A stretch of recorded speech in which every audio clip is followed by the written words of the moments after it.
kada. Hours of the sun.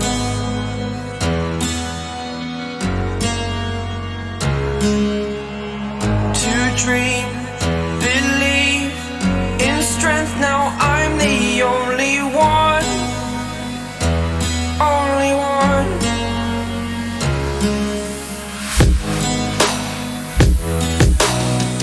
I was an ordinary boy until I broke the rules. My life destroyed. Life destroyed.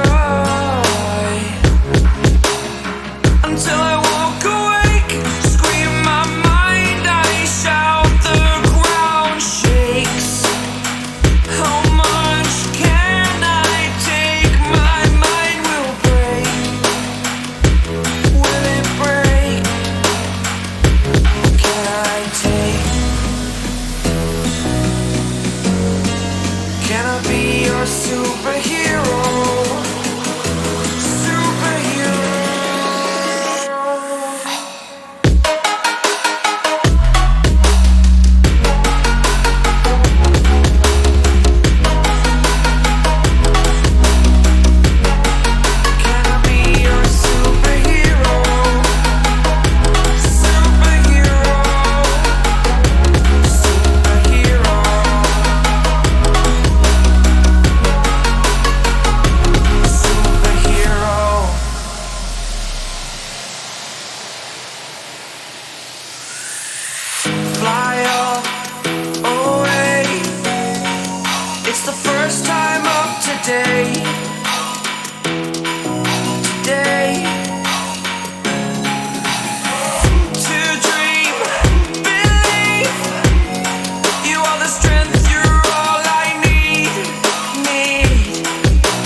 As the night progresses, because like you said, today is the day. But first place, Northern Lights. I mean, definitely a huge surprise to a lot of people out there. You know, I've been DMing people like, hey, did you expect Northern Lights to be up there above Liquid, above FaZe, above, well, WTSG?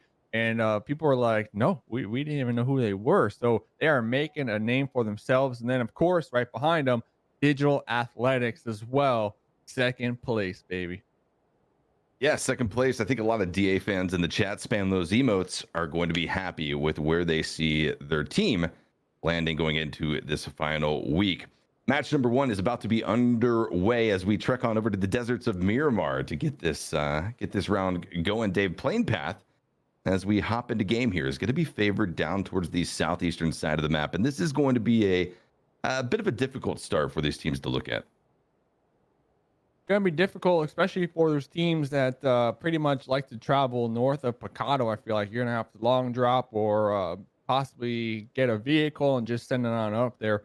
Hopefully, though, this circle will be interesting and not just right smack in the middle, even though that would be preferred by most of the teams. But as we start to see, TSM going to be one of the first teams to already be dropping out, looking like they're going to be heading on to El Azhar. But it might be contested, Esquire. See other parachutes in the air as well. The parachute's going to be in the air as we do see some teams, not many, but at least a few of the teams here in this lobby going to be opting to stretch it all the way over to the western side of Miramar. No surprises to see FaZe riding it out all the way to the almost end of the plane path. The very last team to hop out of the plane to head on over to that most likely Monte Nuevo spot. However, we pop into some of our first teams getting active here on the map. It's going to be Unity's Orange, quickly popping into the Bronco, trying to avoid the shots, running into the tail side of the vehicle. Get out of Dodge is going to be the name of the game for right now as this team tries to stack up and reunite, and then maybe deal with the members of WTSG. Yeah, WTSG, I mean, they're going to have to perform their best here today. We got 6 games. And then after that, the top 8 will be moving on up to the next round. And TSG. They're currently in 8th place right now, but they're only 5 points ahead of Tornado Energy, who are right behind them in 9th place. So when it comes to that mid pack, it is extremely close. It's a deciding factor of about 10 points all the way down to maybe even 14th position where Blaze Esports finds themselves. So WTSG looking to possibly capitalize on some early kills here so they can kind of recuperate these lost points over the past couple weeks. Yeah, I mean, that's going to be their game plan. It's been a bit of a shift in performance than what WTSG is used to, but a lot of teams have sort of been stuck in this this bit of a funk, or that bit of a new roster mashup where they're trying to make sure that they synergize properly, especially leading into the upcoming PCS tournaments that are going to be popping off. So certainly a very important time for the members of WTSG. Iroh going to be holding out here on the base of the hillside, still off the backs of where Unity is, trying to get some quick loot here. AK going to be picked up by Quizzy, searching for some of the members of WTSG. But for right now, seems like Iroh is just kind of playing points, seeking out information to relay to the other members of WTSG who are in a bit of a tough position. You see Miracu and Vard off to the almost map wall on the far eastern side of things. So they're going to have to make a pretty tactical decision on how they're going to rotate to get inside of the circle from the east. Yeah, and I'm curious. I wonder if this is a strategic drop from WTSG because, you know, they are trying to get some points here. And like you mentioned, they're going to be near Unity, who find themselves in dead last on the overall leaderboards with about 34 points in total. So are they maybe dropping on the weaker teams in the lobby to try to feed off of them, or are they just kind of just dropping where the plane sent them, I guess, in a sense? So they are going to be pulling off this already, as we see WTSG are going to be making their way on just south of El Azahar. No hot drops early on, though. I'm actually surprised. EU has been pretty hectic the past couple days here, and we're not seeing much this game, surprisingly enough, when it comes to the early phase. I think hectic is a great way to categorize how these EU region games have been playing out over the last few weeks, Dave. It's certainly been an entertaining watch. I think that might be a good way to gash it. Also, Tornado Energy going to be on the move here. They've got their members in the Broncos and the buggies and ready to make that transition from east to west, shore up the position that they've been able to find here. But they will be crossing the pass of El Gigantin very shortly. Morpheus are going to be on the roadside, trying to at least act as much as an obstacle as it can be. Few shots going to be coming out, a bit of a grandstand just to send Tornado Energy packing up towards the north. Return shots do come in from the hillside, and now Morpheus needs to be a little bit more careful. Will he get stalled out in the compound, or will he be able to get out of dodge, call in the other teammates, and get a position of their own inside of the first circle? Yeah, I mean, El Gigantin, also one of these teams, find themselves in 13th position on the overall leaderboard, sitting around 42 points with 32 of those being kills. So their placement points have not been the best here, and I gotta say, you know, it might be their early rotations that have kind of been holding them back here, as we do see Morpheus doing that early scouting. Ghost Star, their squad mates, quickly behind them. Hopefully they don't get picked out in the process.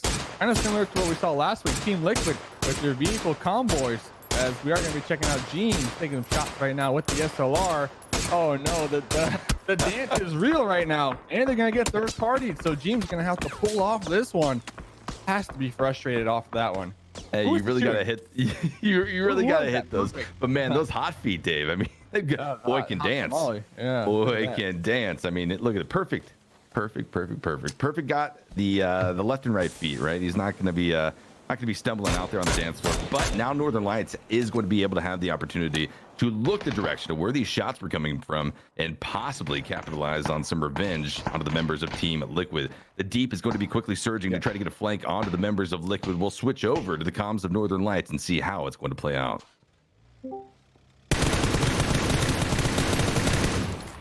Баги заберешь. Один встал. Ребята.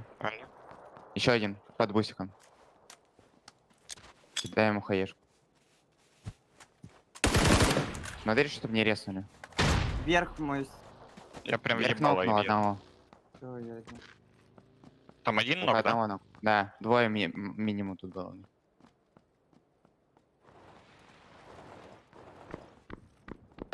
Далеко. Найс. Окнул еще одного. Вон, Добей.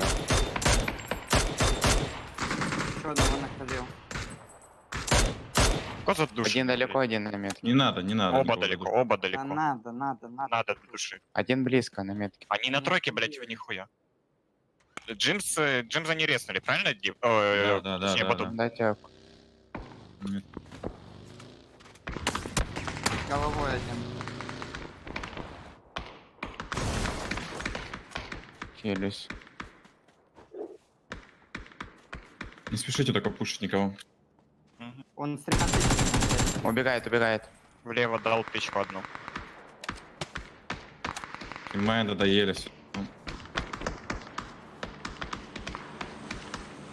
С пикада еще начали стрелять. Да, Аккуратно. да, это да. Челюсть. Джимса я, кстати, не вижу, чтобы да есть.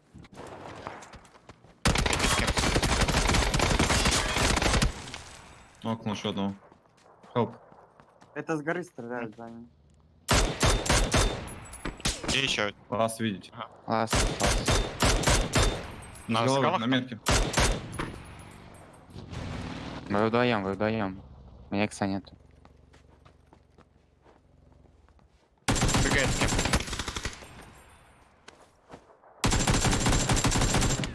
За трактором, залитый в говно. Не, внутри здания. Он мне издалека работает. Это с горы здание. Ага. В каком доме? Внутри бомжовки правой. А я перебежал в душку вроде. Окей. Я к Ходить, вам спускать. спускаюсь. Он за сосиской. Либо... Влево, влево, в сосиске. Я На прожму месте просто. позиции под это. задушить. Втроем только, не вдвоем. Вдвоем мы здесь Окей, уже окей. умирали. Просто жди наши и все. Да, жду. Я на баге подкачусь. Давай. Он в сосиске? Да. Первый этаж я смотрю.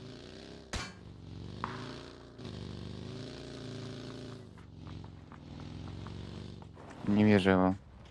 Вместе сыграть Он просто стыкал. втроем. Я молик кину на второй этаж ближайший. Ну на споре. Он горит. Сосать рачки. Нам бы двоечку. Нам бы двоечку срочно. Aggressive plays coming out from the members, Dave, of the Northern Lights, who were able to snuff out the first team to be eliminated from match number 1 of the game. Team Liquid out in 16th place, catching us off guard, but no real surprises to see that level of aggressiveness coming out of our first place team. I mean, it's big. I mean, they smelt Team Liquid, like you said, and they didn't push back. They full blown sent it. They hunted them down here, and that's kind of that confidence that Northern Lights have with their first place position on the overall leaderboard, because they're currently sitting at 122 points. That's going to be 34 points ahead of second place. So they really have nothing to lose here at the start. And you know what? That confidence is showing, at least so far, in game number 1. Yeah, beautiful, beautiful, beautiful. Absolutely devastating, though, if you are a member or a fan of Team Liquid. Back over here to the eastern side of the map, though, Tornado Energy is still going to be up in the mix with the likes of El Gigant. Morpheus, he did get taken down. That was that player that we were seeing trying to grandstand, trying to defend this roadside. But no, Tornado Energy has pushed back into them. They've already been able to claim one casualty onto the likes of El Gigant. Will they be able to maybe get a squad elimination here? Because Tornado Energy is swarming through this compound, and they've got the likes of at least the remaining members of the squad in their sights. Trying to get some meds off will be Norcus inside of the building. His other teammate Ghostar on the backside. No real cover to at least protect his back flank, but it's going to be Melman that ends up finding the first connections in this re-engagement. The spray comes through for the M416. Down goes Norcus. Two going to be left on their feet. Ghostar trying to maneuver around the building. It's going to be right in front of the other members of the Tornado. Should have taken the shots, but wasn't able to find him in time, and down he goes. One remains for El Gigant. Ghostar peeking that corner, seeing 3 enemies right there. What do you do? Hopefully go for the 3 peek, but unfortunate for them, they're just not ready for that fight. And now it looks like they're going to have to focus on placement points, which is going to be quite the challenge as they are still 15 teams live. We're only 11 minutes into this game. Next circle does go on up. We see FaZe up there. They have a nice little compound. Holly trying to regroup with them. I mean, Esquire, that was just crazy. I feel bad for El Gigant. Hopefully they can continue to survive. Yeah, Dave, you and I were talking about it at the start of this game. It's been fairly tame. EU's been a fairly crazy region the last few weeks. What's up with this lack of excitement in the first few minutes of the game? Well, Team Liquid, Northern Lights, El Gigantin, and Tornado Energy sure did supply that, and we're going to be continuing on that trend throughout the rest of the game. Now, Exalt going to be on the move. Shib and his teammates inside of the Bronco as their other teammate, Monkey, inside of the compound. The warehouse compound just to the north of them is going to be under fire. Shots coming in from the Hacienda del Patron area, where the members of FaZe Clan have been able to at least dominantly take up that position now, sitting a little bit off center to the north in a crate to boot.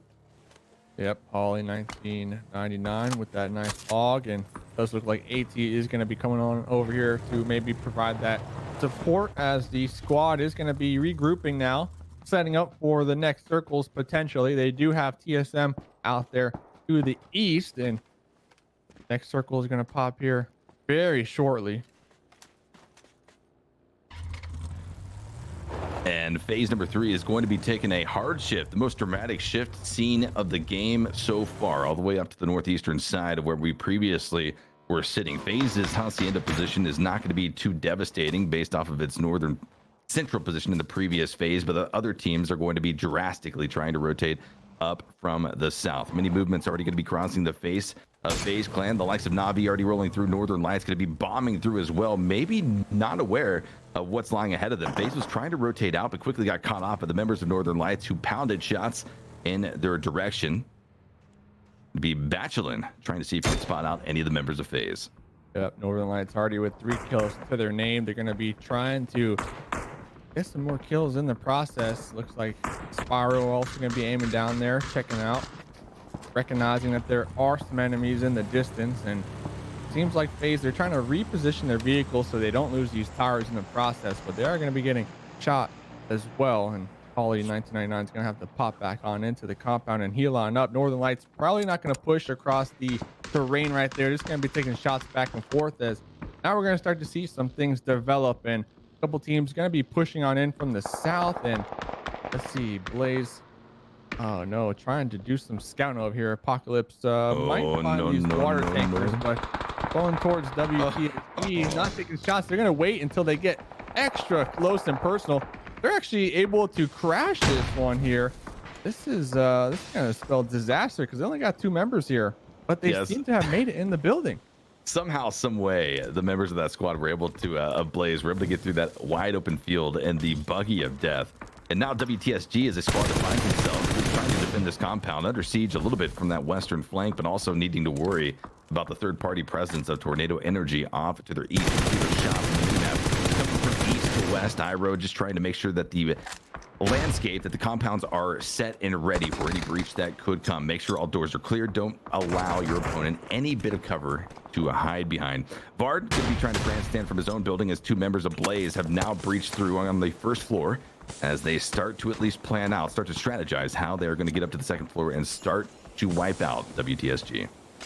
Yeah, I mean, is WTSG, are they in this compound? I think Blaze has this one to themselves. Like, they could just turtle up. Yeah, I mean, they got 1 member of WTSG right above them, and then Pyro also right across. I mean, they need to be very careful about what they're going to be facing off against, but Vard also has to just pretty much sit back and bide his time while maybe hoping that Blaze is going to get third party, like exactly what's happening right now. Exalt comes in huge, the protectors of this WTSG squad. Nail from a distance is able to find the first one. Down goes Laza. Apocalypse losing his duo teammate here inside of this building. Yeah, I mean, this compound is in this circle, so I know Vard is on that second story, like you mentioned, and compound's actually going to be favored in the next one as well. So I don't know, if I'm Blaze here, I'm looking at them. They're going to be all the way down in 14th position. Like, I'm going to be rethinking the aggression level that I'm taking here. I mean, it looks like Apocalypse is trying to peek these doors, peek these windows, but I might just camp it out and let my enemies kind of take care of each other in a sense. Yeah, I mean, maybe that's what you got to do. Next phase is going to be going up and going well over to the east is where we find our next center point. It's going to be wide out and open in the fields as now DA starts to bomb up from the southwest. They cross past the Northern Lights aren't able to get out in time to put significant and meaningful damage onto the DA rotation, but it will serve as pressure onto the backsides of this squad. They try to cross the field, try to get to the compound where Navi is holding. They're quickly going to be caught out by the members of FaZe. Down go a few points going to be secured for the members of FaZe Clan, but DA is just getting ripped apart by multiple different teams. Now, the members of WTSG have looked up towards the north. They heard the commotion, and they are trying to capitalize as best they can in a very vulnerable position of their own. Yeah, Smash, the last remaining member for DA. DA currently in second place on the overall leaderboard. Smash just going to be turtling on up right there. That snake in the dirt. Tempest over here making the push over here. Pixel and Wookie, the last two alive. The revives might be able to come on out. We are going to see some smokes out here on the field, but doesn't look like that's going to be happening because XL are making the push now. Going to be making sure to get these thirsts out here. Pixel right behind this wall, biding their time. Shiv gonna be spotting Pixel. Pixel's gonna be spotting Shiv first. Shiv goes for that jump shot, and Pixel's gonna be connecting onto Shiv, and as if it didn't matter, Pixel knocked down and out, and there goes the squad wipe. Shiv should be able to get revived. The jump shots, though, Esquire, I don't know. Are they worth it in 2020? That's up for debate. Maybe we'll get that question in on the interviews. It could come into importance as we continue on throughout the day. Northern Lights, Bachelor going to be dropped down to now 2 remaining members. They had a pretty chaotic and exciting and aggressive game so far, but now have been quickly whittled down to just half of their squad remaining. We'll have to play this a little bit more careful, a little bit differently than we saw them throughout the first half of the match. FaZe Clan going to be spotted out, but Perfect will not be holding those shots. It is going to be seeing those points and trying to capitalize on them in any way possible. They're going to be watching this wall side for the members of WTSG. Remember, the south is extremely congested. All of these teams trying to get up from those far south positions now find themselves on the far southern edge of this phase. Northern Lights going to be still in the mix with WTSG. Exalt still holding on to that very well defended warehouse compound on the edge. But where are they going to be able to reposition to next? What is phase number 5 going to hold for these 10 remaining teams? Yeah, it's definitely going to be a toss-up here, and we do see Navi. They have a nice compound. You mentioned a lot of the action is going to be down there in the south, and south of Navi's compound is just a wide open field. So I don't see anyone pushing on into the Navi compounds anytime soon, so they're setting up for a good late game position over here. FaZe still with 3 alive out here, going to be on the edge in the mountains, getting shot at in the process by TSM Specs and WTSG as well. I mean, they're a little spread out for my liking. They got a 2-2 split going on right now. It's this next circle, though. That's what you mentioned, Esquire. Where's it going to go? There we go. We see the shift phase. They're going to have to make that push through WTSG. The biggest task for FaZe Clan so far here in game number 1 will be that push. Yes, Dave, from the west to the east, WTSG is going to be looking to try to capitalize on that exposed position, that exposed trajectory that the members of FaZe will have to send themselves on, but so will Northern Lights, the squad that's been sitting on that southern border of FaZe for at least the last 7 or 8 minutes. They are fully aware of what is kind of riding off that eastern edge of Hacienda del Patron. Navi still going to be very safe and secure, but other teams are trying to rotate. Ents coming down from the north might be fairly easy for them, given all of the distractions, all of the chaos and commotion down to the south. The Squeaky's going to start to make that bomb regardless, able to get inside of the circle and maybe even start to be a thorn in the side of the members of Omakin, who now, Dave, we can say it, right? It's confirmed. What can we say? You tell me. I don't know. Oh, Dave, okay. No, Dave, okay, cash register is confirmed empty. Who? Okay, Dave, action's popping off, though. Omakin gonna be hanging out here. That's empty, Dave. Oh, Empty. why are you making me the one announce? Come on, it Dave. seems like you know it all, man. Oh, all right, Dave. All right, Dave. FaZe Clan, here they go. They're pushing. The blue zone's moving in as well. This is forcing the rotations off the, I guess, closest held to edge position previously for XL Gaming. Now they're getting torn apart. This was almost expected. They had to have something down there to protect them, but FaZe Clan is capitalizing in any way possible, and for good reason, Dave. They've only picked up 2 kills so far by being able to really kind of hang out in Hacienda, but now the late game, 33 alive. Are they going to be able to pick up those much needed points now as they start to make this dangerous rotation? They're not inside yet. Blue zone pushing up, and they're starting to lose members left and right. Yep, the blue zone right on their tail. Looks like they're going to be tossing out about 10 different smokes to try to block these sight lines as they make the approach onto the WTSG VAR compound. But don't forget, Northern Lights, they're also here. Poly 1999 going to be fighting that out the hard way, going to be getting bagged and bagged running across that field right there. And I think that's going to be it for the FaZe clan. Batalon's the last remaining member right here from Northern Lights. Obviously, their position is now compromised. Bard is 100% aware that the enemy is lurking right below them. This next circle, where is it going to go? You mentioned Ents. Ents, this is kind of their strategy. I mean, they play the edge and they always come in late game or alive. I mean, that's been the theme for Ents for the past couple weeks, in my opinion, at least, and it is working for them. I really like this play strategy from them. They're in the blue, maybe circle 1 and 2, just straight cruising, and then they show up circle number 5, ready to go. Esquire. Next circle does go on up. Omikin gonna be right there, potentially gatekeeping Ents. So we'll see if Ents could, find their way on into his new circle, because they're gonna be right between Omikin and Navi. So they're gonna have to be extra cautious right now.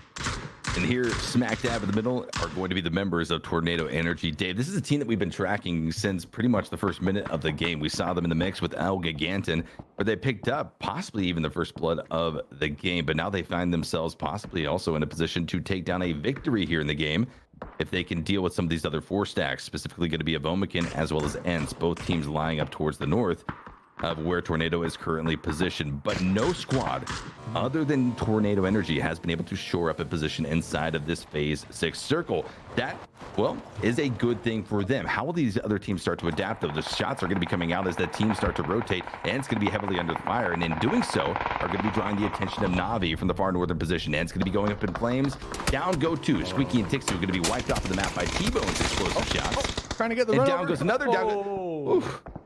They're done. 4-0. They're done. I mean, I was just praising them. I mean, regardless, they got 7th place there.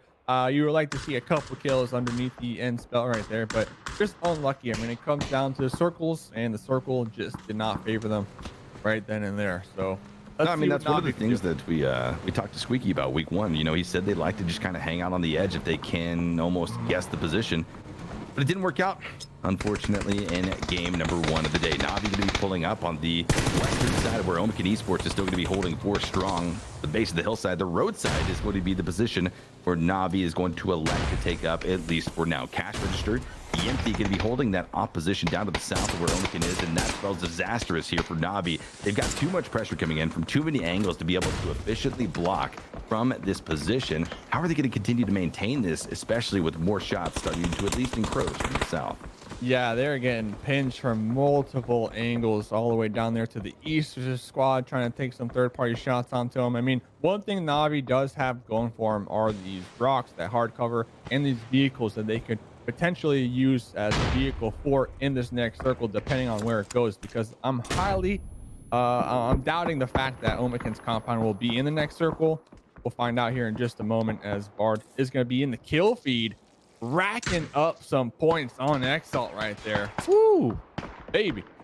Hey, WTSG, Dave, we also talked about them. They're a squad that needs these points, and they've done a very good job at sort of gathering themselves off of that chaos that we saw them in about 15 minutes ago and starting to put something back together. They've been able to pick up 9 kills. They got all 4 alive and 5 teams left, Dave. That's a hell of a position to be in. You think that they're pretty happy right now with what they are seeing, especially now being on the western edge of this next circle. The chaos seems to be mounted up towards the north, and especially on the eastern side of things, with Rahina Gaming still going to be pounding that pressure up there. But Bard is able to at least spot out a few more members of Navi in the process and put some damage, put some pressure in that direction. Yeah, I mean, I don't know what WTSG is doing right now, but whatever they got going on, keep going with it, because they were only 8 points ahead of that 8th place position. So they are coming in these games trying to get. Oh, what happened? Oh, no. Hey, regardless, though, they still got 9 kills and they still got 3 alive. You know, they're taking shots at Tornado Energy in the compound. But the thing is, now is the time for them to make up their minds. Do we push the compound, or do we kind of push towards Navi? Because they're taking shots in multiple directions. Mayweather will be connected on, will be knocked down and out. They're currently creeping and crawling here, using this ledge for cover. Very difficult phase number 7 circle to play out. There's absolutely no way to be risk averse in this late game scenario. Every team, every position, every direction that you move is going to be faced off with some type of resistance, and WTSG is really starting to feel that right now. That's going to be dropped down to about 30% HP. Iroh is dropping down low as well. The huge nades come in. Tornado Energy from downtown, examples the roadside and get the connection. Now going to be 2 knocked and bleeding out. Iro, the only member of WTSG on his feet. A little bit of defilade off of the hillside, but nowhere to go. You can see Melman, the rest of Tornado Energy, is waiting for the domes of WTSG to pop up. Huge spot from Tornado Energy. Down they go. The entirety of WTSG is going to be eliminated. 5th place and a handful of kills is not going to be a bad situation for them to deal with, but teams are dropping like flies, Dave. Navi goes out in 4th place. Omikin getting ripped apart. Rhina Gaming been sort of a sleeper here in this late game scenario. Now they start to erupt and they're capitalizing beautifully, but also the trade backs come in huge. Cash register goes down, but T-Bone is putting up a pretty epic stand and trying to defend. Yeah, right. You know, a bunch of kills. Anonymous is going to be one of the subs for the squad because I believe one of their teammates couldn't make it on in here tonight. T-Bone is going to be knocked down and out, bleeding on out. T-Bone currently with 5 kills out of 7 for Omikin has been just dragging out in this game. Number 1, we're down to 3 teams right now, but Tornado Energy coming into the late game with 4 alive. And they use these numbers to their advantage, currently sitting on 10 kills right here. They are fragging out this game, Esquire, and they're looking to take this momentum and get the first chicken dinner of the evening. Let's go listen on in to Tornado Energy, baby. Двое остались. Подходим. Не спешите, Я вас перед собой чекнул, нормально. Окей. Слева где-то по мне стрелял. Слева камень, да. Я хилюсь. Дал ему шот. Один Я всего. без броника. Не торопись заниматься. Подойдите ко мне, один. Я Да нет флешку дам, смысла на крае даже, но можно. Я не буду идти, у меня нет броника. Я право тяну пока. Я камень. Смотрите меня, смотрите меня. Смотрите, Смотрю, да. смотрю. Они могут за синькой сдохнуть. Они прям передо мной Вижу, стоят. вижу, потому рельеф, что- рельеф. Рельеф, нет. С хитом. Я перед тобой флешку скинул. Я дал ему хит. Я тебе подскажу. Нокнул своего. Хорош. Я еще флеш даю. Справа далеко. Лоу. Я не Я дожил, он не журтел. доживет меня. Идите его. Молодцы. Хорош. Еле-еле его убил, блядь. 2. Все, в мод, пацаны. 2-2. Эльплеер разговаривает. Divide. Tornado Divide. Energy. 14 All right. kills. That's a hell of a point stack to be taken away, Dave. In game number 1, 24 points. Together racked up by Melman, Alia. Danny, an example. I mean, Danny, Dave, coming in, I believe, as a substitution for a doozy who has retired from PUBG. So even with a new player coming into this roster, they're able to come up with a massive victory. And again, I want to emphasize this. This is a team that was caught up in engagements since almost minute 3 or so of this match. They did not stay away from battle, and they were able to make it all the way to the first place. Yeah, and you know what? This game number 1 is going to be huge as well for the leaderboards. Tornado Energy, we're in 9th place coming into today. WTSG, 8th place coming into today. Omikin, 12th or 11th place. So a lot of these teams that really need these points are getting them here today so far. So that's definitely going to shake up the leaderboard, Esquire. It is going to shake up the leaderboards. I mean, certainly, Dave, and some other teams, I think, starting to become a little bit more aware of the performance that is going to be required of them here today in the final 5 games to find themselves in a top 8 position. I mean, some of the biggest teams from the European region found themselves, at least in game 1, going out very quickly. Liquid got absolutely just blown away by the members of Northern Lights. I don't think they really knew that that type of effect was going to come from poking the hornet's nest, but that's exactly what happened. They didn't expect it, Esquire. Hopefully they expect it coming into the next game. I do believe we have the coach from Tornado Energy coming on in here. We got someone coming on in here. I already know. I feel it in the gonads. Elite player. Hello. Hi, Dave. Hi. Hey, great game number 1. Now I'm gonna keep it simple here. What is the strategy for the squad today? Because you need top 8. What are you guys gonna do? Stay in base and kill all. Easy. Stay in the base and kill all. All right. Divide, elite player. Thanks for that. Good luck in the next 5 games. Divide, we're gonna stand to it. Давай, M19 here, давай. Divide. Don't go nowhere. Tornado, go.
off the ground, let gravity take me up. As beautiful as it's been, it's time for me to go. I wanna sail away, I wanna feel the weightlessness of my soul. I've gotta go all the way to eternity. Welcome back, everyone, to the final week number 3 of the 303 Royale Pro League Season 2 for the European region. The grand finals are next week, Dave, and only the top 8 teams here from the European region will be able to move on to try to compete for the lion's share of the money. But before we get there, 5 more games to take place. Tornado Energy with a massive Game 1 victory. Yeah, you know what? With that massive victory, Esquire, they're able to secure themselves a 3rd place on the overall leaderboard. So these leaderboards, they're gonna be shaking all day long. Mark my words, because DA, they got bumped down to 4th place right here. But one of the biggest things here, Rahina able to get themselves a 2nd place on the overall leaderboards, finally breaking that 100 points margin. They're gonna be sitting at 103.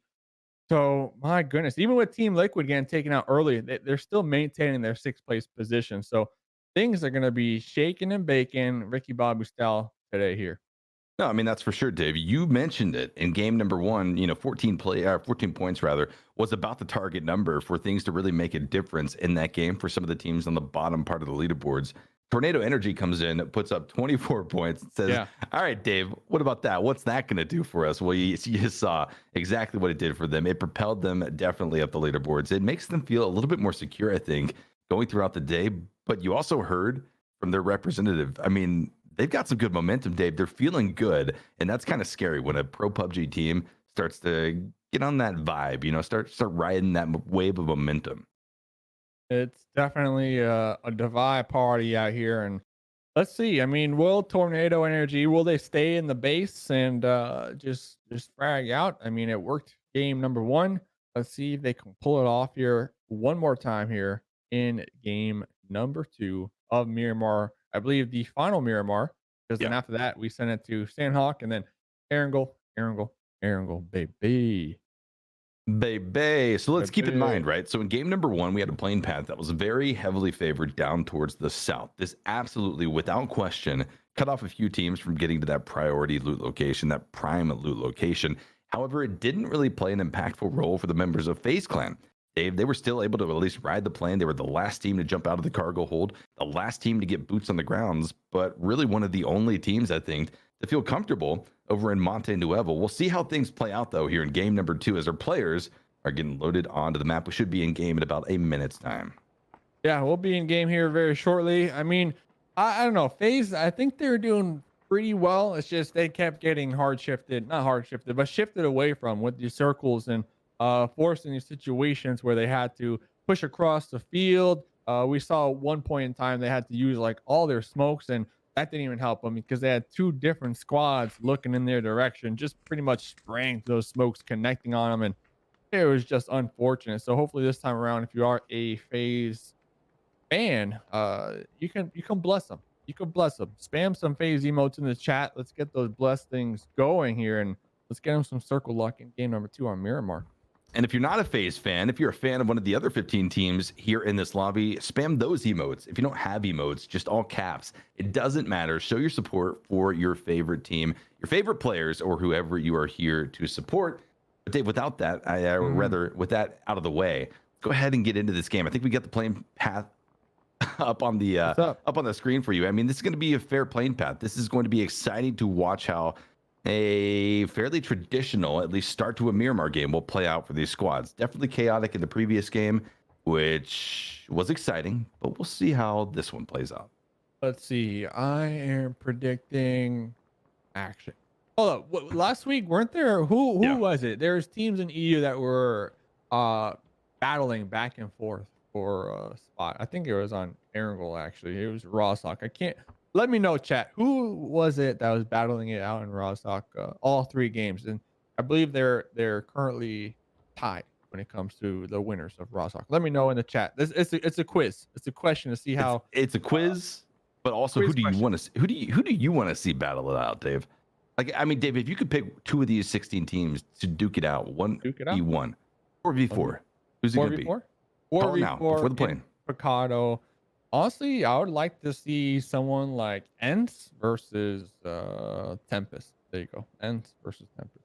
Set it Just up. 4v4. Let's see it happen. Plane is going to be going up into the air right now, and quickly out of the cargo hold will be the members of Omakin Esports with their catch registered teammate now definitely being known. They found some success, not at maybe that first place that they were going to be looking for in game number 1, but some success regardless. And they're going to be stretching over to the far southeastern side, maybe near Puerto Paraiso, to kick off game number 2. But the plane continues on towards the northern side of the map. And with that, teams begin to fly. Team Liquid going to be scouting out their fairly known position at Picado Power Grid area, seeing what's going to be lying in the vicinity for them to have to deal with, which quite frankly, Dave, over the last few weeks has been a lot.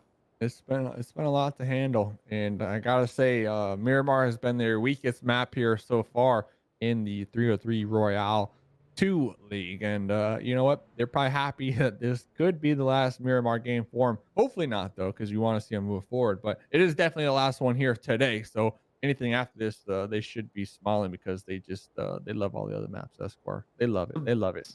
Hey, they love it, Dave. We They love love it. Something that some of these teams might not be loving is how many squads ended up dropping in Las Leonas. I think we had 3 or 4 squads that originally dropped inside of that beautiful city, but now quickly everyone's trying to get out of Dodge, not trying to be kind of suckered into the alleyways of one of the largest cities on the Miramar map. Phase number 1 is going to be popping. It's centered pretty much right up on top of Power Grid, which is going to be a beautiful sight to see if you are the Northern Lights or a fan of that squad, and might be even a further contributing factor to the successes that Northern Lights have found and will continue to find maybe in the 303 league. I mean, they know Liquid goes to Picado, so it looks like they're going to be getting some quick loot over there in Power Grid. We already got Perfect, or was that Pixel, looking in the direction of Team Liquid, potentially, you know, scouting them out, keeping tabs on them. So hopefully, if you are Liquid, you learned from last game that Northern Lights, they're gonna be hot on the case thus far. They're gonna be hunting you down. So don't get called out in the process like you did, because they lost K-Mine out in the open. They lost Jeems taking some shots. We remember the hot moves, the hot dances, the hot jukes out there earlier from Northern Lights. So hopefully they could kick back. Hopefully they can kick back this game and maybe teach them a lesson. The way things are trending, they might not have too much of an opportunity to kick back. We did see that some of the members of DA were starting to stretch from that Chumacera area very far and wide and over near Picado. It's going to be Mitra of DA close to Ibiza, but the action starts to erupt. The first down of the game at least is going to be popping off here. Lipson goes down. The first blood is going to be claimed. Tempest coming up with the first kill. It's going to be huge for this squad who tried to find some success previously in the first game, but weren't able to really put it together. They clashed pretty epically with some of the members of Exalt and ended up going down for it.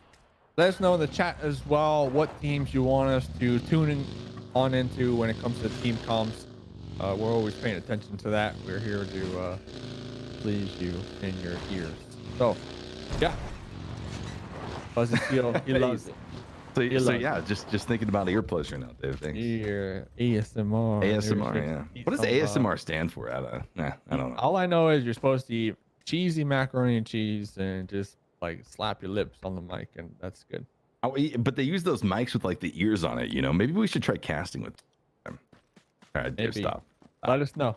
Stop, Dave. Ibiza is going to be on the roll right now. The members of Northern Lights are going to be possibly in his sights. He pulled off of the previous compound he was looting, where DA was starting to encroach off of that southwestern border, but now pushing up towards the northeast will be Ibiza straight into Perfect of the Northern Lights. We saw how this almost exact same situation played out in the previous game. One member of Liquid spotting out Northern Lights. It was Perfect as well, who ended up having those dance skills to avoid the shots. But will things end up differently here? Northern Lights doesn't necessarily have a lot of support in this direction, but that can quickly change in a matter of seconds. Who wins these? Teams are Perfect? I mean, judging off of the last game, I think it's a 2v1 though. It's a 2v1. Not fair. Not fair. Perfect. All right, not fair. All right, wipe the slate clean. Wipe the slate clean. Here comes There's no precedent for this fight. No. Only 1v1s should take place over here. And here comes the deep with the mini and Scar. Ibiza getting up close and personal. James looking to get revenge after last game's dance moves, and Hey, what do you think, Dave? Is this a statement play coming in from the members of Liquid? They know that Northern Lights are going to be there. I think this is absolutely 100% a let's take this fight. Let's wipe Northern Lights out. Let's make the stand. I agree, but if Perfect can clap these two, then that stand is going to be all for nothing. Perfect holding the nice angle is going to be recognizing that there are at least two enemies in this shack over here. And remember, the deep is on the opposite end of this as well, so the deep has to have some type of sight lines on this. Shots starting to pop off here, Dave. I mean, you need to worry about what's happening with the other two members. Why aren't the other two members of Liquid up here with James and his teammate? Well, they're getting held off a little bit by the members of DA down to the south. Now K-Mine and Mix here pulling up towards the north, but it's not in time. Perfect is able to find the first member of Liquid. Down goes James. The nade, oh, it was blocked by James. He was trying to throw the nade, Dave, and he got knocked processed. It falls at his feet, and it takes him out of the game. Another devastating blow for the members, fans of Team Liquid here in the early stages of game 2. Dave, when is it gonna stop? This is a replay. Last game, Mixie was out there as well in the distance, and they got tagged in the back. I do see FaZe in the general area as well, so they kind of pumped the brakes on pushing on into here. But this power grid is getting kind of sweaty because we got WTSG up there to the north, and they're gonna be hearing all these shots. So FaZe, WTSG, they're gonna be taking shots on the Northern Lights. The Northern Lights right now, they're so high on the leaderboard that they're going to be a prime target for a lot of these squads looking to get that respect back in the lobby. Certainly, and all the Northern Lights have to really do is try to rack up a few points before they just get overwhelmed by the chaos. WTSG going to be rolling in very quickly.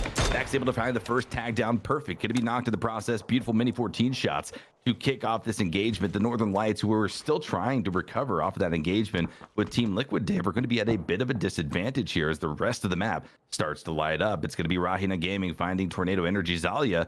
Down goes one of the members of our winning team from game number 1 as Northern Lights has that bit of a reprieve, that bit of a break from battle to start to get the meds rolling. Batchlink going to be knocked down to about 50% HP. And the third party comes in as well. DA, who's sort of been a factor, but not too much. Yeah. For the past 6 minutes or so are now starting to show their hand.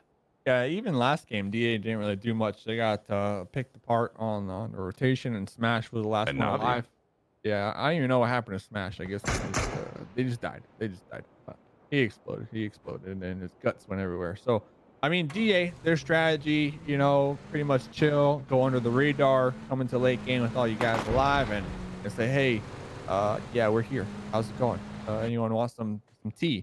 And then that's how they win. That's how they win as far. I mean, it's been doing phenomenal for them. One thing I gotta say though, this season around, in the Royale 2 303, they've been a little more aggressive when it comes to getting some kills. So that's something you like to see. I believe they have around 54 kills so far on the overall leaderboard. So yeah, DA fans, we're watching. We're watching right now with the members of DA off to the west of Picado currently, as everyone is kind of just hanging out for the blue zone to meet the edges of phase number 1. A few pressure shots, just keeping the surrounding vicinity free and clear of any opponents for the meantime. But you can see other poke shots starting to come out. The center point of phase number 1, very congested. You got WTSG, Blaze, Northern Lights, FaZe Clan off to the west, Tornado Energy, and a bit of a toss up here with one of the members of ENCE, I believe, also. So some craziness popping off all over. 420 over here. We got Northern Lights though. They were able to get all their members back up. One thing to note, they had a little 2-2 split going on earlier. Both of those groups of members, the duos, they had a knock. They were able to get the revive, and now they're grouped up right smack in the middle. So we're gonna see where this next circle goes. Remember, Tornado Energy, they just want to camp in the castle and then come out and kill. And it looks like they're gonna be grouping on up right now, looking for that said castle, and it looks like they might have their eyes on one. As example is going to be attempting to drive over there and almost losing their vehicle in the process, but that Bronco tried and true here on Miramar, and they should be able to make it on over to their spot. A beautiful display of one of the more difficult things to do here on Miramar, and that's make rotations. All jokes aside, it is fairly difficult to actually get these vehicles across the hills. Not a lot of roads to assist you in that smooth driving, but this is going to be a pretty crazy phase number 2. You saw Tornado Energy shoring up what seems to be a fairly good position here at this stage of the game, but also FaZe Clan going to be on the move, trying to reposition ever so slightly to get a bit of a more favorable center spot for their own place to call home. They spot out Omikin Esports and pound some shots down to the south to keep them at bay whatever way possible. But it looks, at least for right now, they're going to be okay and happy with what they've been able to pick up. Other teams may be a little bit comfortable as well, Dave, which kind of builds up the pressure for that phase 3 explosion. I mean, it's building up the pressure, and talking about pressure, Team Liquid, only 2 members alive, Ibiza and Mixie. Looks like they're going to be utilizing motorcycles, going to be wrapping around here on the west side of the zone, just east of Monte Nuevo. But as a duo, I mean, what do you do in this situation? I feel like maybe just steal some knocks and just try to fly under the radar and not get pushed on by a 4-man squad. So they're going to be chilling for the time being. Omikin right there to their east. Ibiza will be recognizing the danger right now. I mean, Ibiza getting so much information right now. And you know what? That's exactly what they need to do. Just scout it out and make sure they know where they can go next. Buzzface getting pretty close to a few other teams here in the surrounding area. Adept, team we didn't see too much out of in game number 1, is starting to creep onto the northwestern border currently, where Phase's point position player is holding, scouting out some information for the rest of the team.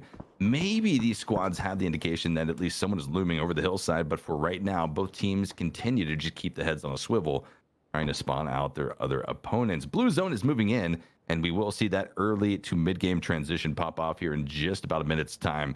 But things are not getting any calmer around the map, Dave. And it's going to be under fire. Poke shots coming around all over the place on the eastern side of phase number 2. Yeah, and trying to play that tried and true strategy, coming on into the mid to late game on the edge of the eastern zone. They're going to be in the crosshairs of a couple squads. El Gigantin all the way up there. Unity as well. Got Orange in the mountains, kind of just hiding with the red dot. I don't know. What do they got on the SLR? Okay, 6-9. So they got some good optics over here. Gonna take the initial shots. We'll be missing the first one and giving away their position here, allowing Ents to at least be aware of one of the members from Unity. Meanwhile, shots erupting throughout the map. Ents actually gonna be, that's interesting. They're getting vehicles. They know Orange is here. They just shot Orange, but I guess they don't care. They said, listen, Orange, you can't aim, brother. Yeah, I mean, hey, if you're not hitting the shots, we're just going to drive. All right. That was BM. That was BM. Hey. I mean, they knew Orange was there, but they decided just to drive right past. That's when the team comes like, guys, are they even hitting anything? I don't think so, man. If you've been, just send it, dude. Just send it. They didn't even try to go like around, right? They just said, yep, Orange, we're not worried.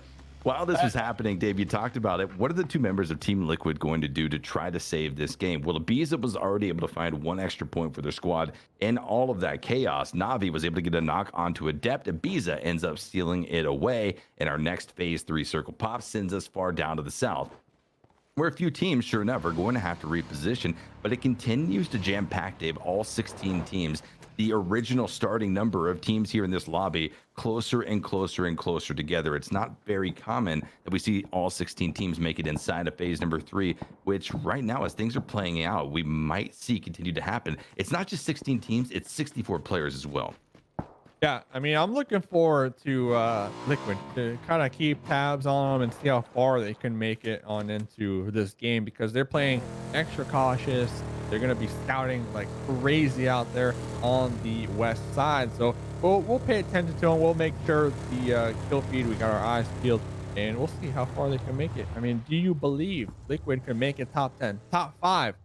Spamming right now in the chat. Or will they get taken down in 16th position by Omikin? You decide, as a lot of the squads are going to be in the north, kind of we got these mountains where Omikin are. These mountains, like the halfway, it cuts the circle right in half, and the majority of the squads are going to be just north of that circle. I mean, Power Grid, that's where Northern Lights drops. They look at this. These are squads on top of squads on top of squads, and Power Grid is not the best spot to take engagements as well. All those different barrels, all those different items that kind of could provide cover. So we have Ghost Star out here. We'll be burning on out. Nice little barbecue party. Nice little barbecue party. Rahina Gaming going to continue to kind of show up out of nowhere and claim victory over their opponents. At least for right now, Exalt going to be holding a southern position onto the other of El Gigante Gaming. This is going to be a triangular engagement. absolutely blow up here in a few seconds for sure. The blue zone's working its way in. The phase 4 transition is not too far away. These teams up here to the north, they don't know it yet, but they're about to be caught in one of the more difficult positions that they're going to be faced with here today.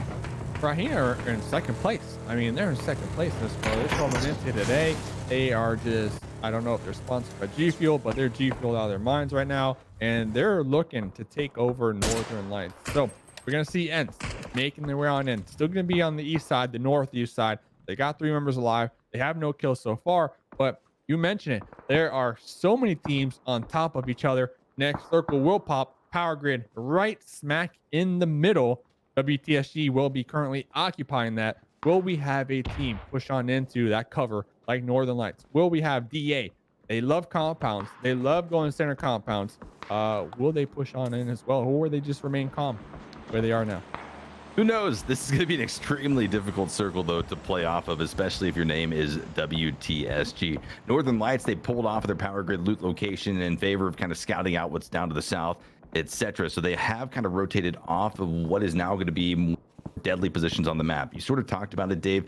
You've got so many angles of approach up on the power grid that it is almost impossible to split your team up efficiently to protect, especially when you still have the entire lobby still alive. The adepts are going to be pushed now by the members of Navi. The push continues on across the hillside from the west, and they're going to be able to find the first one. Sunzi drops 1 member of Navi. Yang going to be the first one to get dropped in this engagement, but still has to worry about the other 2, I believe, starting to make those rotations around the blue zone. Navi's still going to be on a bit of a back foot, but as it stands, a 2v2 on the border of the zone is really where neither team wanted to find themselves.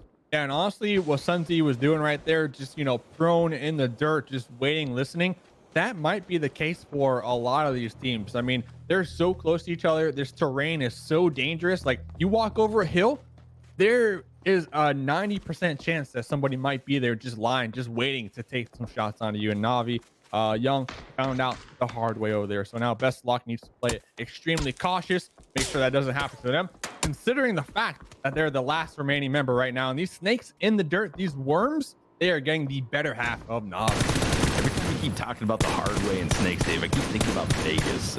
If you catch the craft references, then kudos to you. But Navi will be our first team to be eliminated here in the match. Game number 2 at 17.5 minutes. Our first team does fall. 16th place positions for Navi. Oh, no. Ibiza and Liquid increase all odds. Yeah, they're sitting. This is the play, David. They can get up here, though, and create a buffer zone for every other squad to kind of get destroyed as they try to approach the center point of the zone. I mean, this could be huge. Hide out in the crates, let everyone get ripped apart, and try to scale placement points as much as possible. They made it. I mean, I didn't think that was gonna happen. I mean, they zoomed right past FaZe, right? And FaZe, they were taking some shots on them, but I guess the sightlines weren't 100% perfect. And you know, Team Liquid were able to capitalize on that with their motorcycles. Motorcycles, they are the fastest moving vehicle, so it is hard to kind of connect onto that. We'll see if that will pay off for Team Liquid. Still, amazingly enough, 15 teams alive here. 15, and we're almost in circle number 5. Power grid right smack in the middle. This is going to be a crazy ending here. I kind of hope it continues to center on power grid. Oh, me too. At this point in the game, I think that's what everyone is going to be rooting for, except for the players. Omikin down here to the south is going to be able to spot out some of the members of Tempest, but now taking return fire, going to be sending them back behind cover to try to at least rethink how they're going to continue to play off of their southern held position. Almost at the 20-minute mark of game number 2 of the final week of the 303 Esports Royale European Pro League Season 2. And Will, the Phase 4 shift is coming in. I mean, Dave, it's just been crazy here today. It's not a bad circle, right? It's a far northern shift, though. And our teams down to the south are going to be sent for a bit of a whirlwind. FaZe, Omikin, and Tempest, 3 very powerful teams that all pretty much have to go sending it the same direction into a pretty already congested Phase 4 circle. Yeah, and I'm pretty sure FaZe, they were doing some scouting earlier on, and they know Omikin's position. And I feel like FaZe, they're trying to cut off Omikin. They're recognizing the situation. Omikin, they're going to have to push north over here. And we see FaZe, at least for a second, they were posturing like they wanted to kind of push on over that ridge to maybe take some shots onto Omikin. But then they made the call, listen, let's focus on positioning. Let's focus on the new zone. Worry about one thing at a time here. And we'll see if they can make it, because we were talking about those worms. We were talking about those snakes. We were talking about Vegas. EA, doing just that, placing their bets to see if they can make it past the other teams in the lobby. They're in the circle. I didn't know where you were going with that, Dave. I don't But know I where I was going with that I either, but loved it how I came full circle right there. I loved it. It was beautiful, but yeah, DA, I mean, hey, if you're a fan for DA, you're going to be liking what you're seeing. FaZe Clan still going to be trying to at least work off this position down to the southwest, but shots are popping off. The southeast is absolutely exploding. Tempest trying to get through are going to be going up in a blaze of glory. Car coming through almost took out their fourth teammate. The only one still alive, Tomo, almost getting taken, just blown away. What is happening down here to the southeast? Unity going to be massively under siege right now. Quizzy getting dropped down. Tomo able to find the M416 spray down. Still going to have enough to try to champion for this Unity squad, but what can they do? So much third party coming in. Blaze from the far east outside of the circle is now going to be caught out, drawing attention over that direction as well. Mill, 12% HP, will not be able to survive as grenades, mollies, bullets whizzing by everybody's head right now. Inoctive, the last remaining member alive for Unity right now, and I believe was FaZe. Ooh, He's just had 4 live about a minute ago, Dave. Omikin, yep, taken down. I mean, listen, I felt like FaZe, they wanted to push Omikin earlier on, but then they focused on positioning. They're going to be rethinking that now. They're going to be like, listen, we should have pushed Omikin because Omikin got the better half of them right there. We'll see. Adapts, I believe, one member left. Nookie trying to do it all for the next here. Then Biscuit making them proud with this grenade. Going to be getting right behind the members. Will be connecting on at least one of them. Matthew, kill feed is just lighting up right now. I mean, it is just getting crazy. I can't even follow it. Just getting crazy. 12 teams going to be remaining, 34 players alive. And Noki's pushing in, able to secure the flush out onto Danny, another member of Tornado Energy, going to be dropped down, but the return comes through. Example, able to wipe out Adepts, the 12th place team, to go out here in game number 2. With one player alive, Tornado Energy is going to have a very tough time trying to make the repeat of their game 1 victory come out here in game number 2, but Northern Lights is a team that is going to be on the roll, Dave. A very scary team that's still going to be on the map with a significant amount of numbers, hell, all to be exact. But up here towards the north, they're going towards the action. They want the points. It's going to be El Gigantin and Rahina in a bit of a commotion, and they also spot Ents along the way, and Perfect's able to find it. Digger. Down goes the first one. Will they be able to find the flush? Yeah, 7 kills. I mean, Northern Lights, of course, they drop Power Grid, and this is their game to win here. The thing is, they need to defend themselves from multiple angles right now. They're going to be making their way on in. Looks like they're going to be kind of wrapping around the east side of the zone, trying to flush out, trying to steamroll everybody. Rustamar is going to be tossing out a mullet there to try to at least keep the members from Northern Lights at bay from pushing on over, from cresting on over here. Let's see if it'll be enough, because I believe Spyro, they got that red bloodshot in their eyes, and they're looking for it, man. They are fizzing at the mouth for these kills. That's been one of the great things that Northern Lights has been able to achieve here in this game, Dave. They've landed Power Grid, like you said, and they've done a full sweep so far around the circle, just clearing out every team after team after team as they go. They want this game surely for the victory. It's a Power Grid ending. Why wouldn't it be theirs? But they still have a few other teams to have to work with. Exalt still going to be in a bit of commotion up here with the members of El Gigantin killed, stolen away by Rahina's Nookie. As a massive engagement gets even bigger. 4 teams now going to be very much in the thick of it up here to the northeastern side. It is thick with 2 C's out here. I can't believe Ents, they're still alive. They're somehow able to manage to just keep Northern Lights at bay for the time being, and they're sandwiched right between El Gigantin and Exalt as well. We got 4 teams right on top of each other. Looks like the Deep will be pushing on over that ridge, trying to get the initial knock onto at least one of the members from Ents. The return fire successful, but Ents were taken down and out right there. Northern Lights did lose 1 member in the engagement. Will this play a factor in them securing themselves a chicken dinner this game? We'll have to wait and find out. It'll be very shortly. 8 teams remaining. I think it certainly could. A lot of numbers still going to be surviving here as we now breach into the late game. Phase number 6 closing out. Northern Lights, they're not done. They're not done just yet, Dave. No, they spotted out Rahina, going to be pounding shots in that direction now. Mini 14 and M4 going to be in play here for Perfect as he tries to at least thread the needle onto some of the teams here. Anonymous, the sub coming in for this Rahina squad. Yeah, I believe Anonymous was taking the shots, will be connected on, at least spotted. Again, shot once or twice. So here, going to be possibly trying to secure that anchor position all the way up there to the north, as their squad mates are going to be getting in a more centralized position right here. Remember, Rahina, game number 1, phenomenal. Game number 2, they're doing just as good. 5 kills so far, 4 members alive right now. They just need to take out Northern Lights and Monkey, and this could be their game.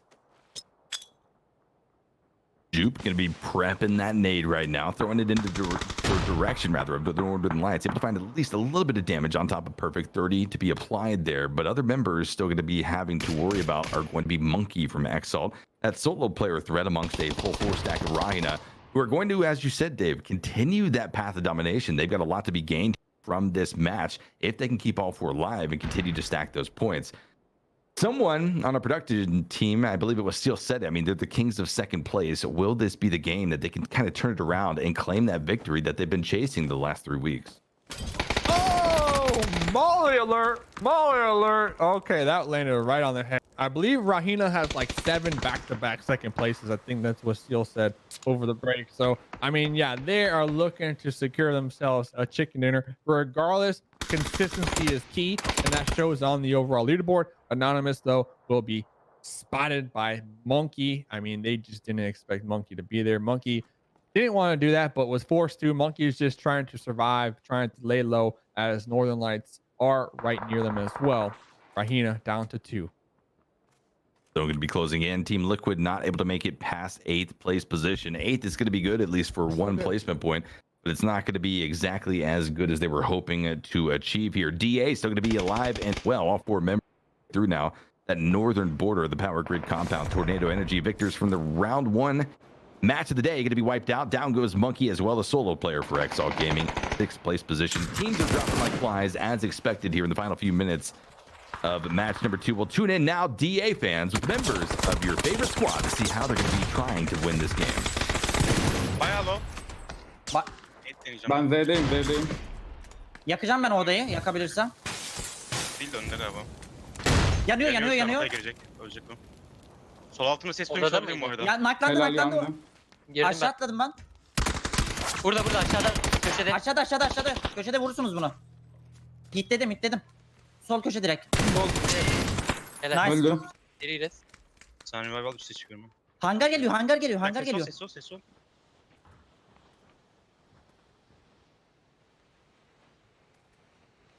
Medkit basayım.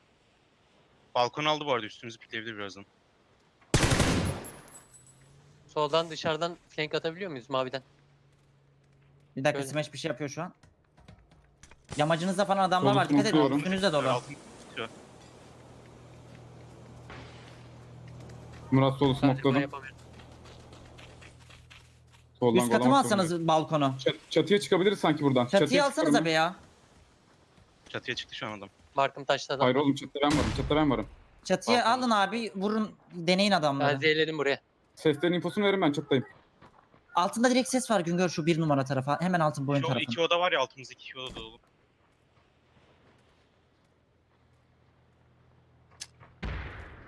Önerici bayağı kalabalık ya.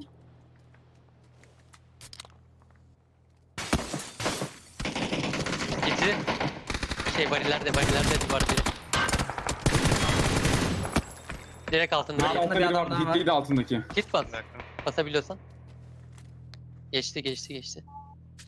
Samir. NT.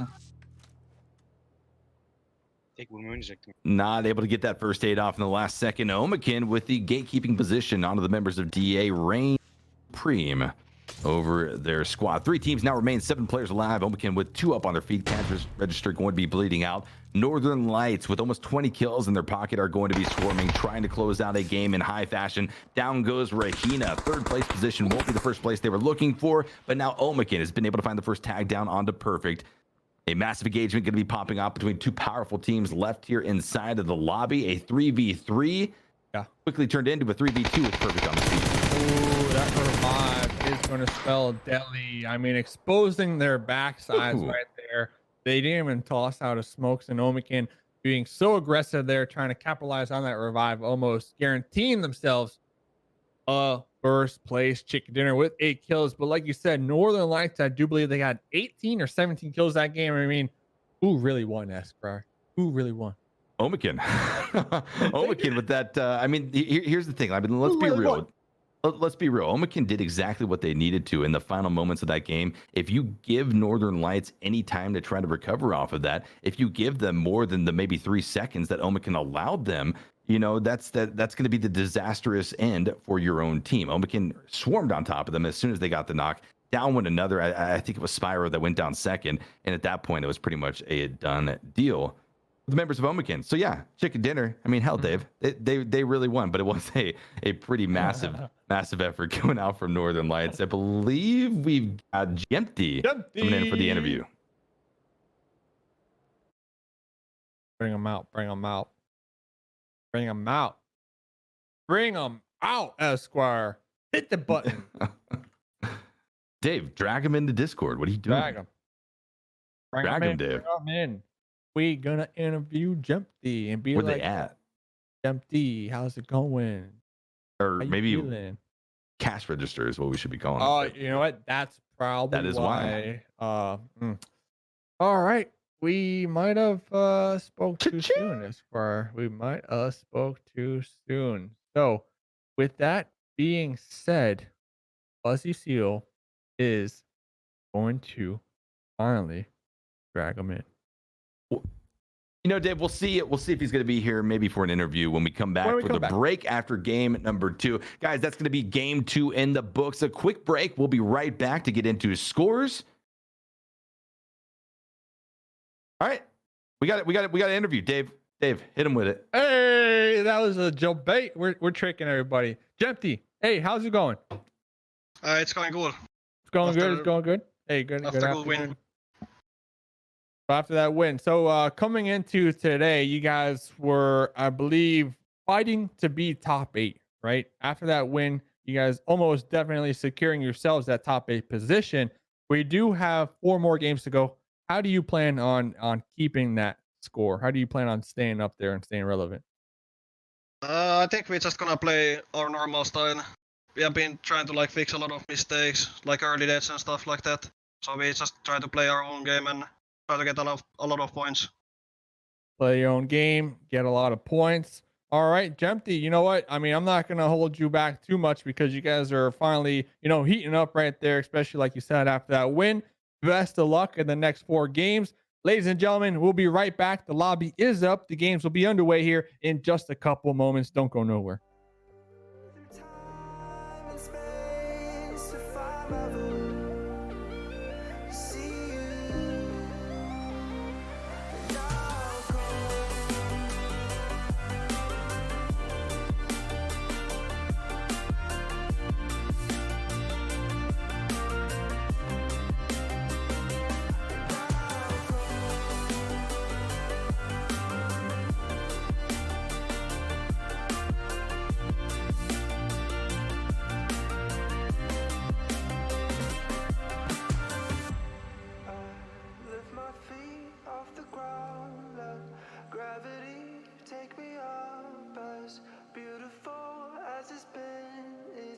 Time for me to go. I wanna sail away. I wanna feel the weightlessness of my soul. I've gotta go all the way to eternity. I will run all the way to see you. I've gotta go all the way through time and space to find my voice, to see you, and I'll go.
League Season 2 for the European region. This is week number 3, the final week of regular season play here.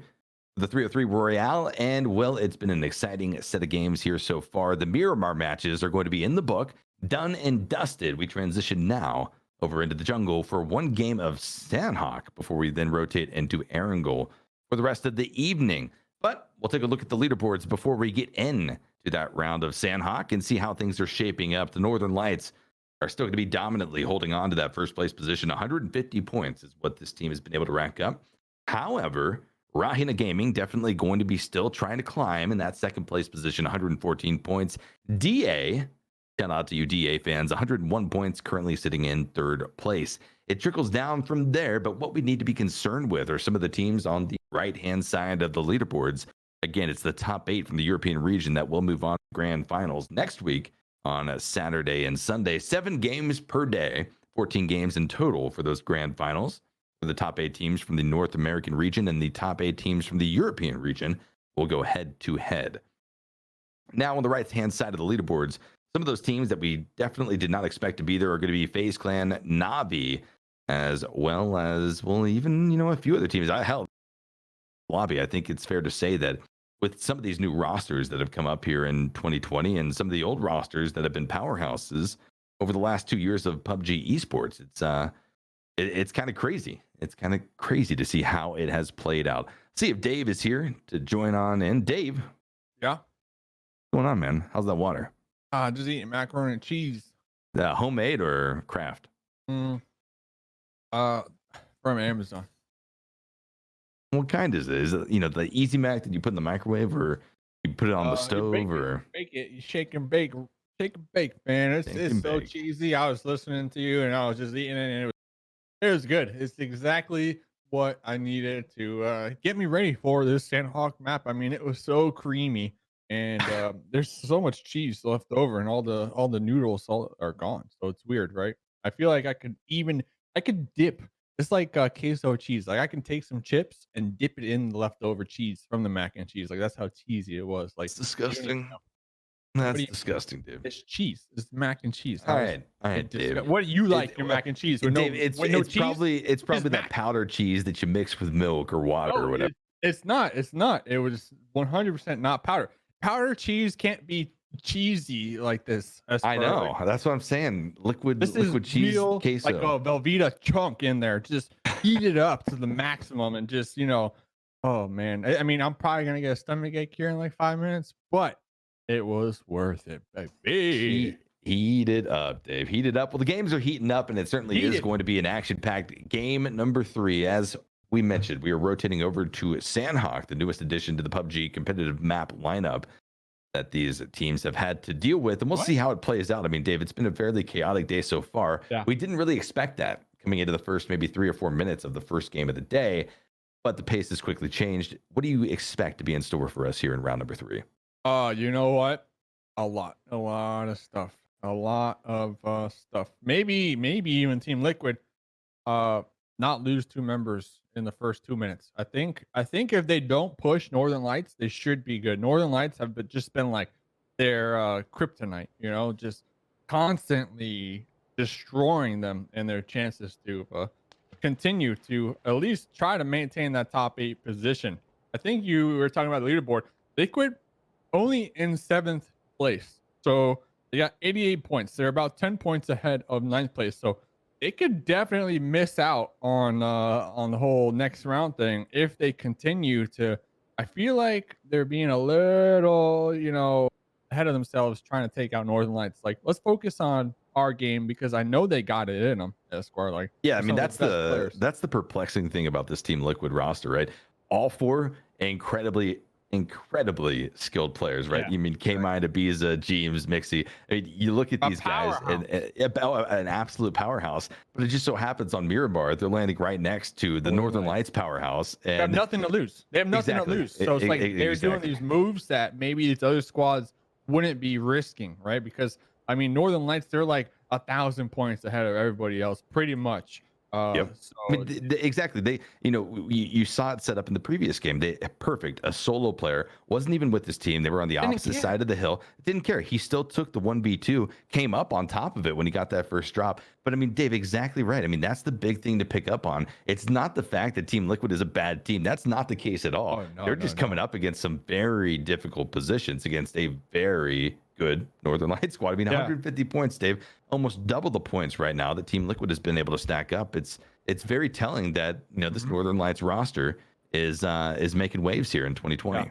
Making waves. Some would say big coconuts, whatever that means. But yeah, we're about 1 second on in to all the players loading on up on into the mac and cheese plane, and they're all gonna be dropping out juicy style here. Will we have teams dropping Pioneer? Will we have teams dropping Boot Camp? Or what about Paradise Resort? Well, guess what? We're going to find out in just a couple seconds. Welcome on into the 303 League. Mustache Dave, the real Esquire. We are your commentators. Sit back, relax. Hopefully everyone's having a great time. And, thanks for tuning on in. We appreciate you. Thanks for tuning out. Dave, was that ASMR? I was going there. Yeah. I mean, I could get the cheese and I can do the smack in the lips if you really want. ASMR, by the way, Dave, people in the chat let us know it's autonomous sensory meridian response. Regardless, the plane path is underway and the teams are hopping out of the cargo hold. Plane path favored over towards the western side of these three islands, making up Sandhawk, but it's not going to be too disastrous in terms of the primary drop location plans for these 16 teams. FaZe Clan going to be adjusting off of that Painan location, a diversion off of where they have pretty much dropped over the entirety of Sandhawk's lifespan inside of the competitive drop, right? They're going to be on that far west coast of the island. Painan, however, going to be taken up by the members of the Northern Lights. Northern Lights, Dave, they're coming through the European region, just throwing wrenches in everyone's plans. I mean, they got a bag of wrenches, just chunk. They took FaZe's drop location. We don't really ever see squads come in here and take each other's drop locations, especially if they've been dropping there, like you said, since day number 1. But you know what? They learned the hard way, or they learned the easy way from watching the kill feed when it comes to the last 2 games with Liquid getting picked apart. They're like, listen, we're going to stay away from the Northern Lights. They're going to listen to Esquire and Mustache Dave's opinions because we were breaking it down just a couple seconds ago. And they're like, FaZe is like, listen, yeah, these casters, they're right. These casters, they know exactly what they're talking about. We're not going to drop Pioneer. We're going to take their advice. Let's see how that pays off for FaZe. We shall see. Ant's going to be losing 1 member early on. DA saw broadcast on their screens. Picking up the first point of the game will be Digital Athletics. Down 1 for the members events, working with 3 off the backs of maybe a first 2 minutes kill. That's going to be unfortunate for them early on here, but it's not going to be too devastating in terms of what they can try to at least put together. Adepts going to be rolling around the southern side of boot camp, very split up, and they also need to worry about DA starting to roll in from the east. One of their members, Sunzi, is about to have some company inside of his compound. Yeah, you know what? I obviously we can't change it now, but in future events, I would like to see maybe 5 points go to first blood every single time. I feel like there was at one time a score for first blood. PUBG Online did a bounty, $100 bounty for first blood. Oh, it was money. I would like to see maybe a point. I guess it already is a point because it's a kill. Don't you remember Profi or something had a crazy amount of first bloods? Blood. Yeah, always first blood. I think he made more money in first bloods than his entire team. Yeah. Oh, you know what was so bad is that Profi said, "Hey, I'm going here first blood. I'm not going to split the money with the team." yeah. At the time, it was like, "Hey, Lil Prodigy, who I haven't seen in North for a long. I think he gave away $800 in first bloods. Oh no. Whatever. DA though, they're going to be clashing with the members of Adept. Sunzi ends up getting flushed out of the game, but not without spelling a little bit of disaster, a little bit of difficulty for the members of DA who lose one in the process. Likely going to get that res and continue on. Not going to be too much of a factor, but for Adepts, they will have to work with a 1-man deficit as they continue on throughout match number 3. Yeah, so let us know in the chat as well who you want us to listen on into. Esquire will keep us up to date on the chat. I don't have chat open today. I'm not going to lie. Last week, someone said I suck, so I'm just not going to watch it. But you know what? We're in this game. We're in Sandhawk. Looks like Tempest, they're about to get pushed on by the big dogs in the lobby. Northern Lights, baby.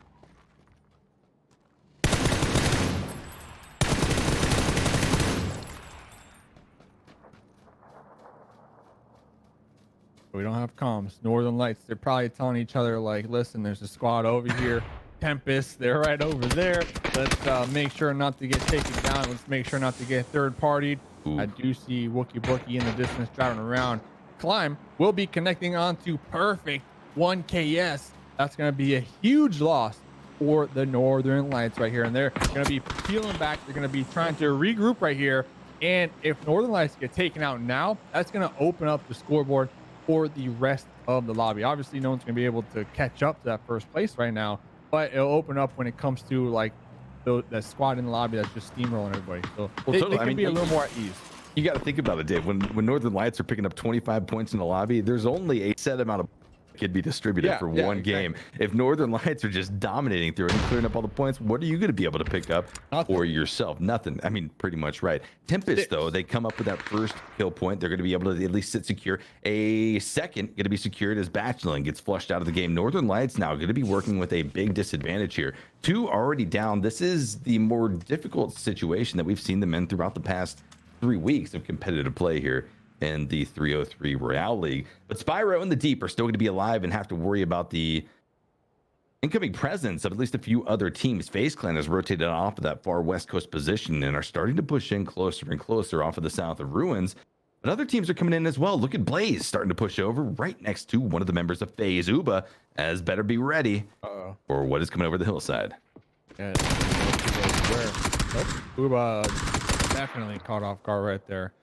Wow, 2 members of Blaze just, you know, tracking down Uba, hearing him jump all around the place. Both of them going to be firing upon Uba. And Uba, that sacrificial lamb here in the Sandhawk map for FaZe. They do have a nice little compound to work with for the time being. Surprisingly enough, Northern Lights down 2 members are not looking to stop, not looking to camp it out, not looking to turtle up. They are out here. They're in the field, Esquire, taking shots on anybody that comes across their path. Well, I mean, and that's the thing, Dave. That's the benefit of being so far ahead in the lead in terms of points, right? You don't have to play for placement at this stage in the game. You can play for kills. You've got very powerful players on your team. Let them try to stack some kill points. Much easier to achieve at the 6-minute mark of the game than placement. I absolutely love watching Northern Lights. They've been a gem, at least over the last 3 weeks. Look out for this squad if you're looking for a PUBG squad to support or any of the other 15 teams here in the European region. Phase number 1 is going to be closing out here in just a few seconds. Teams trying to at least solidify for the next bit of time those positions. And this is a tricky circle to work off of, given the fact that we have all 3 islands of Sandhawk going to be implicated here.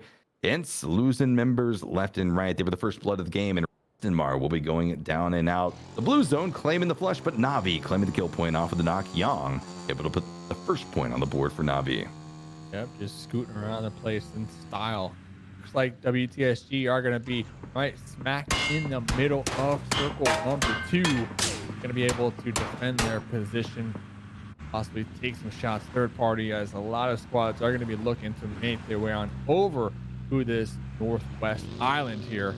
In phase 2, this is probably the best position that you could hope to be in. They had no idea that the circle would shift all the way up here. Right. No. I mean, just on this far northwestern island, right? It's the majority in terms of landmass.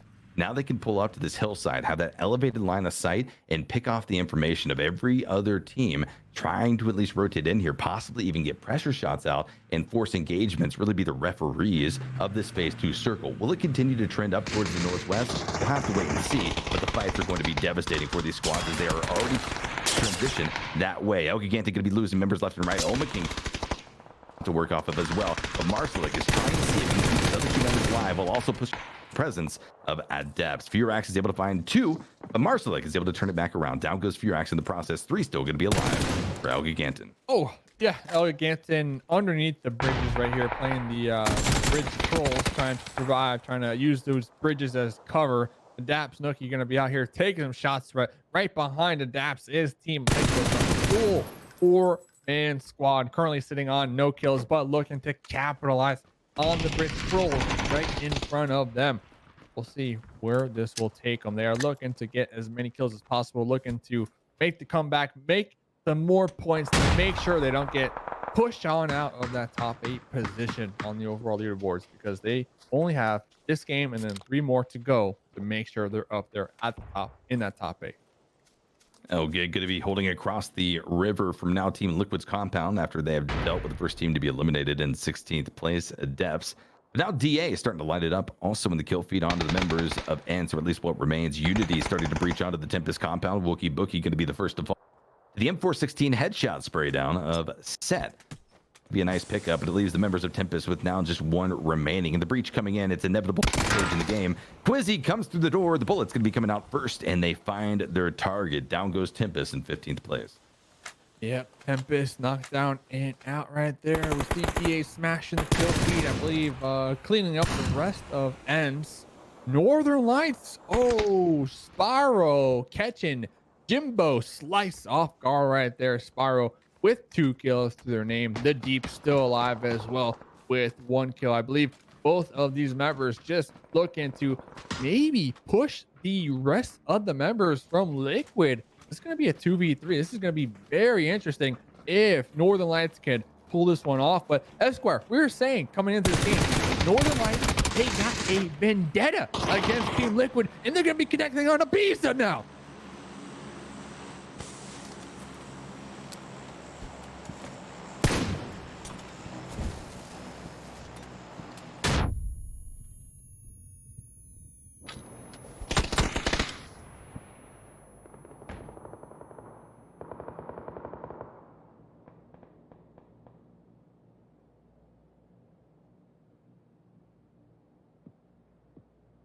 Next phase shift going to be coming in here all the way up to the far northwest. It's going to be paying off dividends in terms of positioning for WTSG, who's able to defend and continue mounting that position on the hillside. Yeah. You can hear me, right? Yeah. Yep. Oh, wow. What a crazy fight. I mean, that was insane. So WTSG, their reposition from the coast, definitely paying off right now. With this new circle Esquire. I mean, they called this one early on. Let's see if they can defend. I believe they're all the way up there at the top. They are at the highest advantage point on this new circle. A lot of these squads, Blaze, you know, they're gonna need to make the round in. They're gonna need to swim or take a bridge. Can you guys hear me? Hello? Oh, okay. I didn't know my mic. What's going on? You guys typing something? Omakin Esports, here they are. Well, big nades going to be popping off between these teams. Just saw the nades try to go down onto the members phase as well, but they are getting wrapped now. Omakin on the prowl. T-Bone going to be approaching the hillside position where Nuctive for Unity was trying to overwatch, and a disaster from this high ground position, but now going to be sloping down as well. Pops into the vehicle, tries to get away. T-Bone surging to the top of the hill to try to get the line of sight onto the departing Nuctive as he approaches the cover inside of the compound. Hard to make the shots, but he might try to line one up here. No, just going to spot him out as he tries to get up to the other side of the road. Yep. You know what? At first you don't succeed, try again. That's the motto for Nuctive. T-Bone out here going to be taking some shots. Remember, Omakin, they just got chicken dinner. We were talking to Dempsey on the break. They're like, listen, this chicken dinner definitely lifting a weight off of our shoulders. And with the aggression that they're pulling out right now, you can kind of tell they got a different play style coming on right now. They're going to be making the push onto Unity, and they're going to be cleaning it up currently with 3 kills so far this game. I believe FaZe actually continuing to pop right on the behind west. them. Listening on in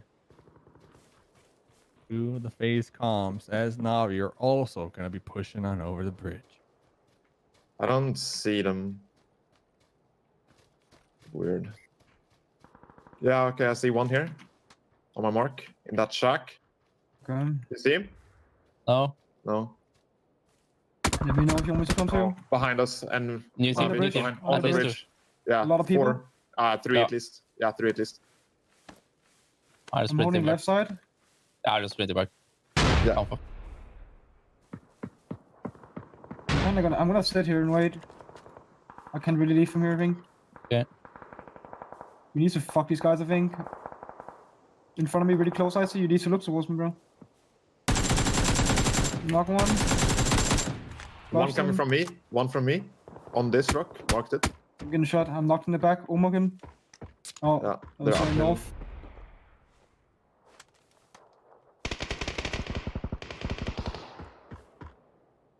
Zone is really far east, by the way. Can I get to anything though?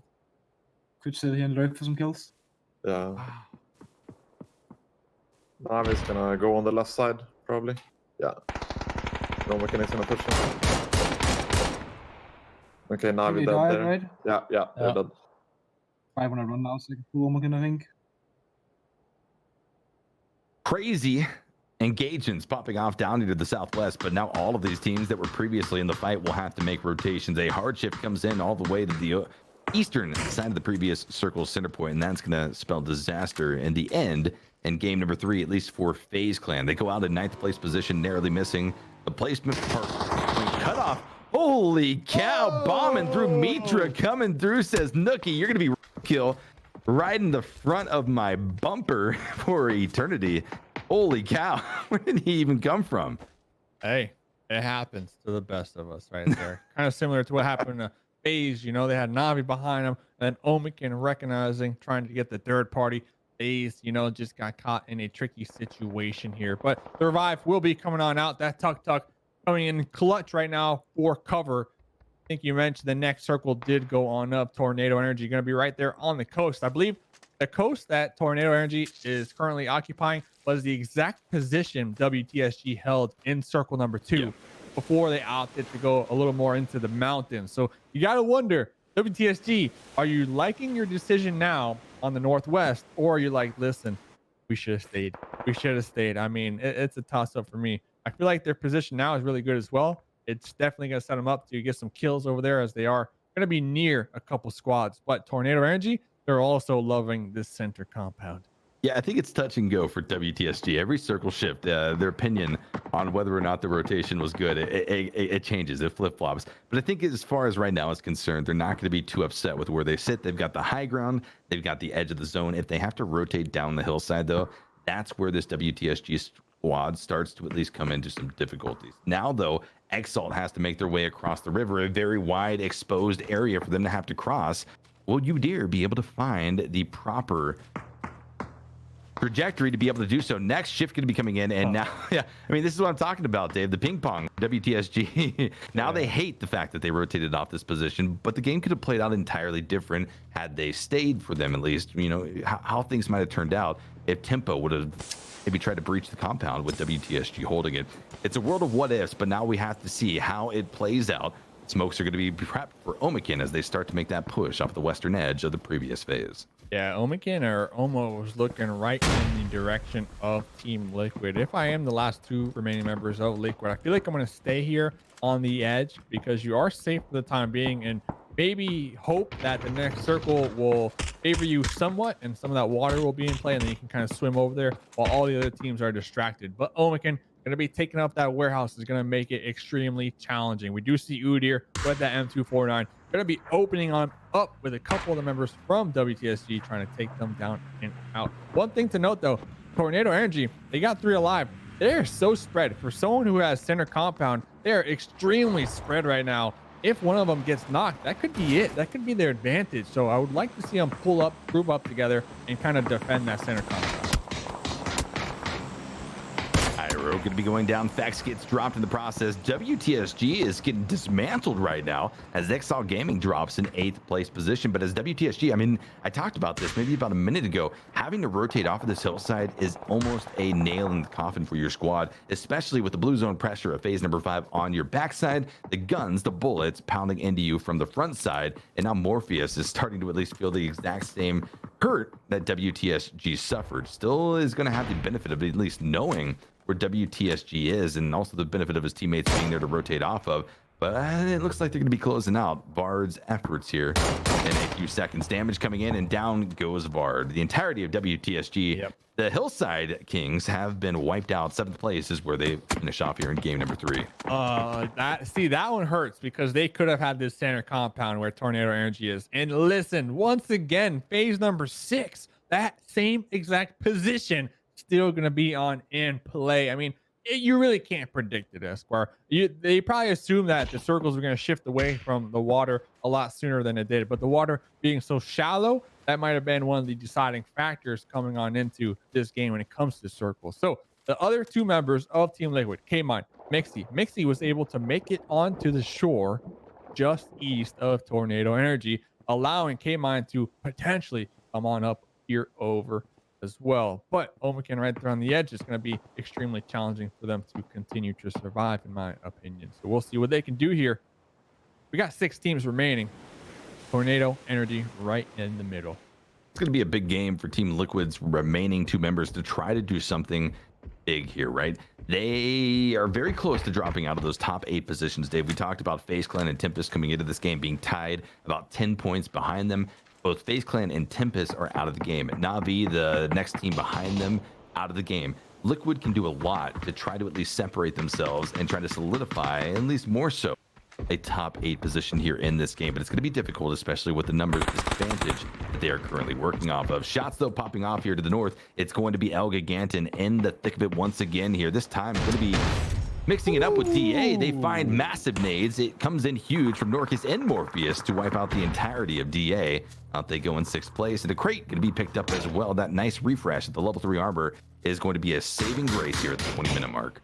Yeah, I mean, El Gigantin able to defend off DA over here in the north. And then in the south, we saw in the kill feed, one of the members from Liquid taking down an K-Mine, but not before they got a thirst on their end. Mixie, though, taking down Omican. Whoa!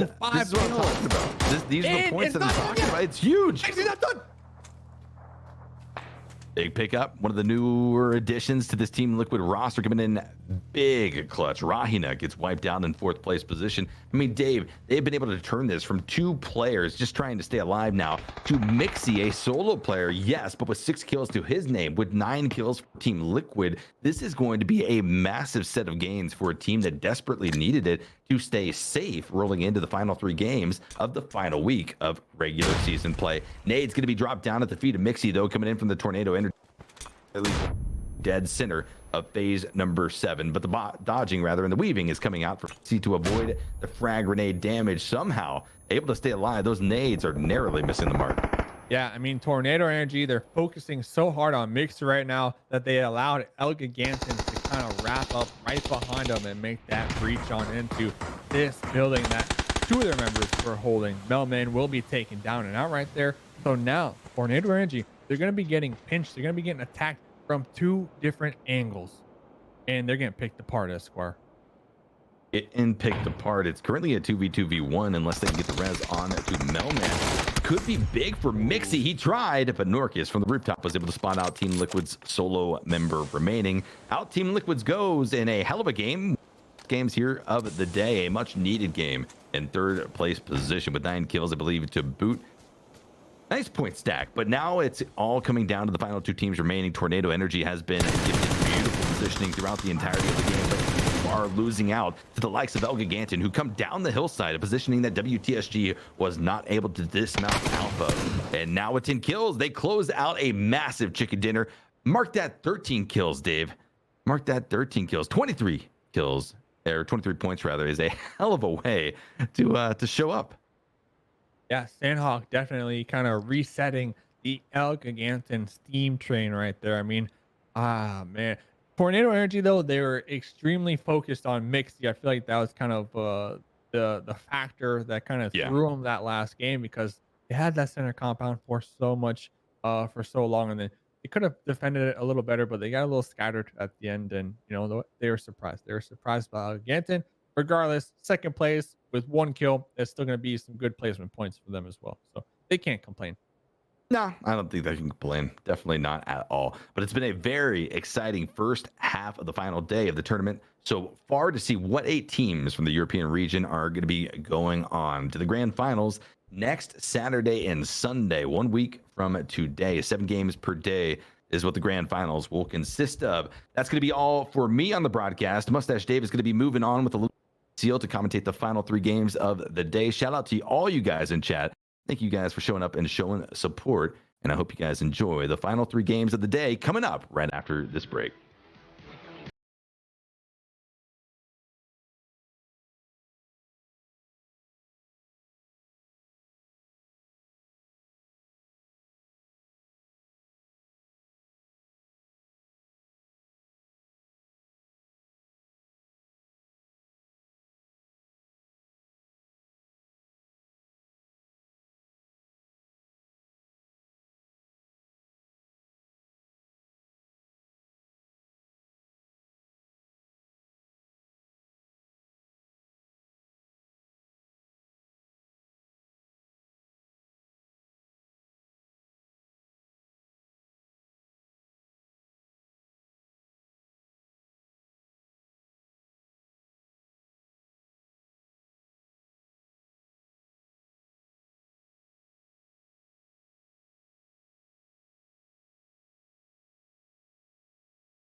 Of the 303 Royale Season 2 EU, I guess they're qualifier matches, as the top 8 teams from this set of games will make their way to the best of 14 starting at the end of the month. I'm a little fuzzy seal, taking over for Esquire for the rest of the games today, joined by Mustache Dave.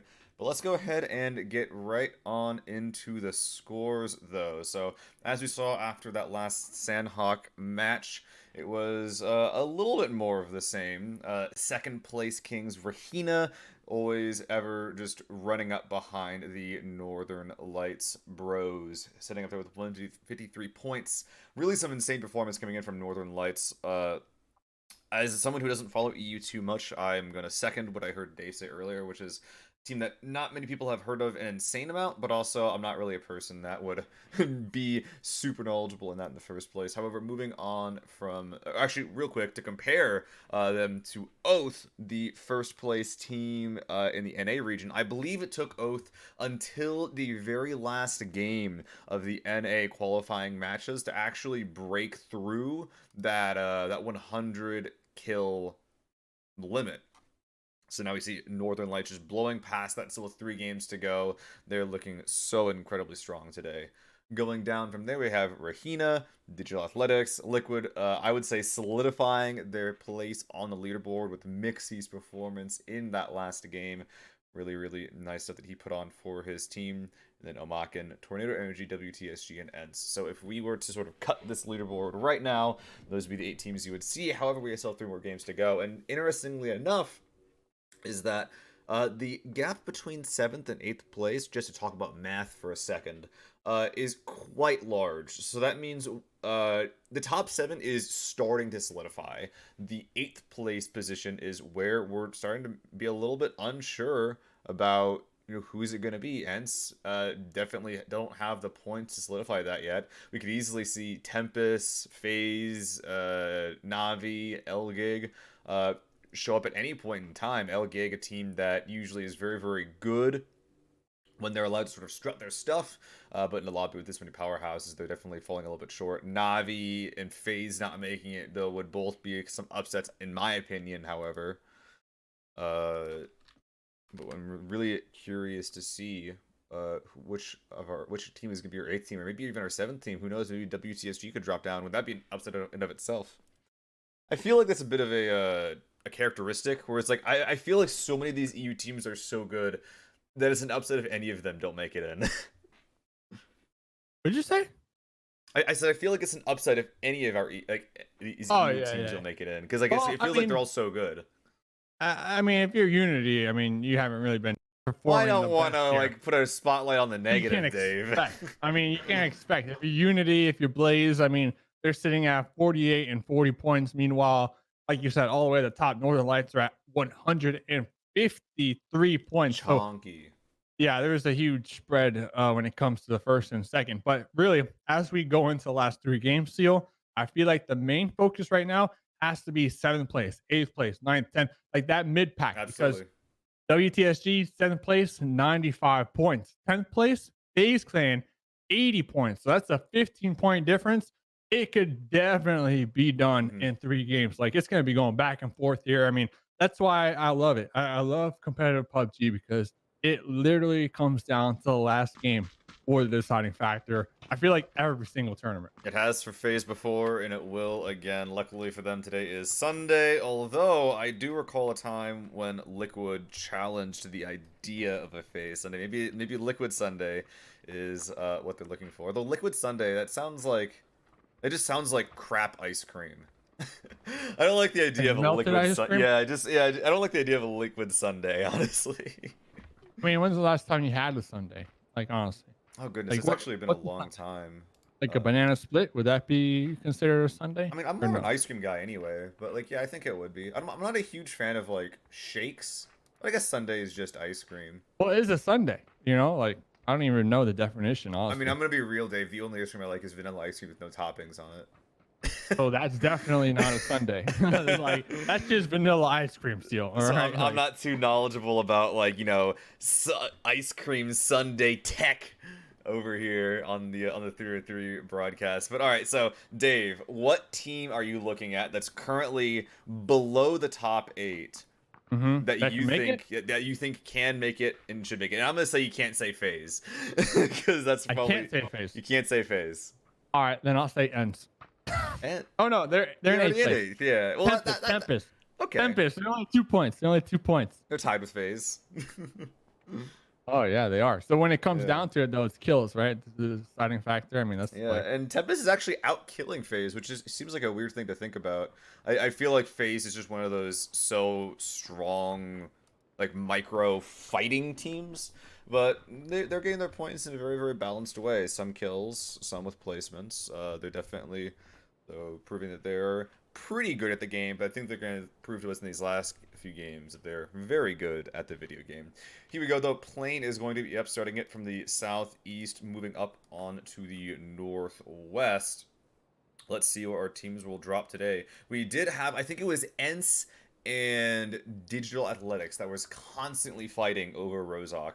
And that's what I was trying to figure out. Who was it in the last like 2 weeks? But it was definitely was it not Blaze? It was a team that was brown, like with ENCE? Yeah, so I think that I would put like a good amount of my life savings in it being ENCE. But the thing that I remember they were neck to neck. Like it was even. Like it ended last week. Like the score was dead even on who is the victor. And at the end of the day, Digital Athletics have said that they will never leave Rozhok. And it's looking like with that ultimatum, that gauntlet that they've thrown, they're going into Rozhok today alone. And ENCE with a lot to lose right now in 8th place. Definitely, like we said that, you know, like who's being the top 8, who's in the bottom 8. But ENCE is definitely in the same mentality of those bottom 8 teams where they have a lot to lose. One bad game and they will lose their top 8 spot. So they actually will be deviating from Rozhok and going into South George, and this is going to be a very good move for them because they got this on their own. They're alone here. And you know what? That's exactly what they needed, because we were talking about the scoreboards going onto this game. They're only 2 points into 8th place. So hopefully with this new drop, they'll be able to get some desired loot. And you know what? Circle number 1 is actually not going to be too harsh on them as well. I mean, they have a lot of room to work with when it comes to rotating on into the west side of this first circle. There's only 2 teams in the general area. I mean, what is that? Tornado? No, that's Navi down there at Ferry Pier, and then Rahana over here in Gattaca. And that's over like 3 kilometers. So they're further away from the zone than they would be if they dropped in Rozhok. But Rozhok also has WTSG, Liquid, Exalt there to deal with, to try to rotate, and even Adapted to try to go far east around. So it's definitely not an easy rotate to get out of Rozhok right now. I think it was a very, very good play here from ENCE. Sort of taking stock of what else is going on, though. I think that Liquid and Navi will be able to get some very, very strong centralized positions. But depending on how this game rolls out, you know, we have 2 teams on Millie. One of them is going to be Northern Lights. And I think that this might be the end of the super dominant Northern Light games. Because I feel like if you just start on Millie, and then you have to move from Millie to, to the mainland, then you're just not having, you're probably not going to have a great game. We'll have to find out here. I mean, we keep talking all night long as well. Northern Lights, they're going to have the military base themselves. Spyro already scouting that bridge location to make sure that they don't get camped. Unity going to be out there in Nova, most likely going to utilize that east side bridge, but that will spell disaster. So hopefully if I am Unity, they recognize on the flight path all those parachutes dropping in that general area. And they've also done their research. They know FaZe likes to drop down here in Milta Power as well. So they're going to want to do research to know that FaZe drops in Milta Power. Like that's been like that since 2017. Yeah, that has not changed in literal years. But I feel like that might be something that bites them in the butt a little bit. I don't know. I feel like the longer that this game has been out, the more it's like, yeah, the more you move, the more it sucks. I feel like, as far as like how long your rotate is. That being said, they have the rotations down to a T. They will be starting to move in here through the lumberyard area just before, actually pretty much online with some of the Milta teams as well. So a lot of rotations starting here on the east side around the same time. So we'll really have to find out what's happening. Circle number 1, yes, the A's and Rozhok. We do have a team down here in the school area looking like they're super close. Exalt Gaming, they might pop off here early on. Besides that, though, really, I mean, Blaze and FaZe, they have to be on the cusp of fighting over here. Yeah, I mean, there's definitely 2 areas to keep our eye on here this game, and we're looking at one of them. Yeah, it depends on how Blaze plays this, because FaZe ain't stopping, that's for sure.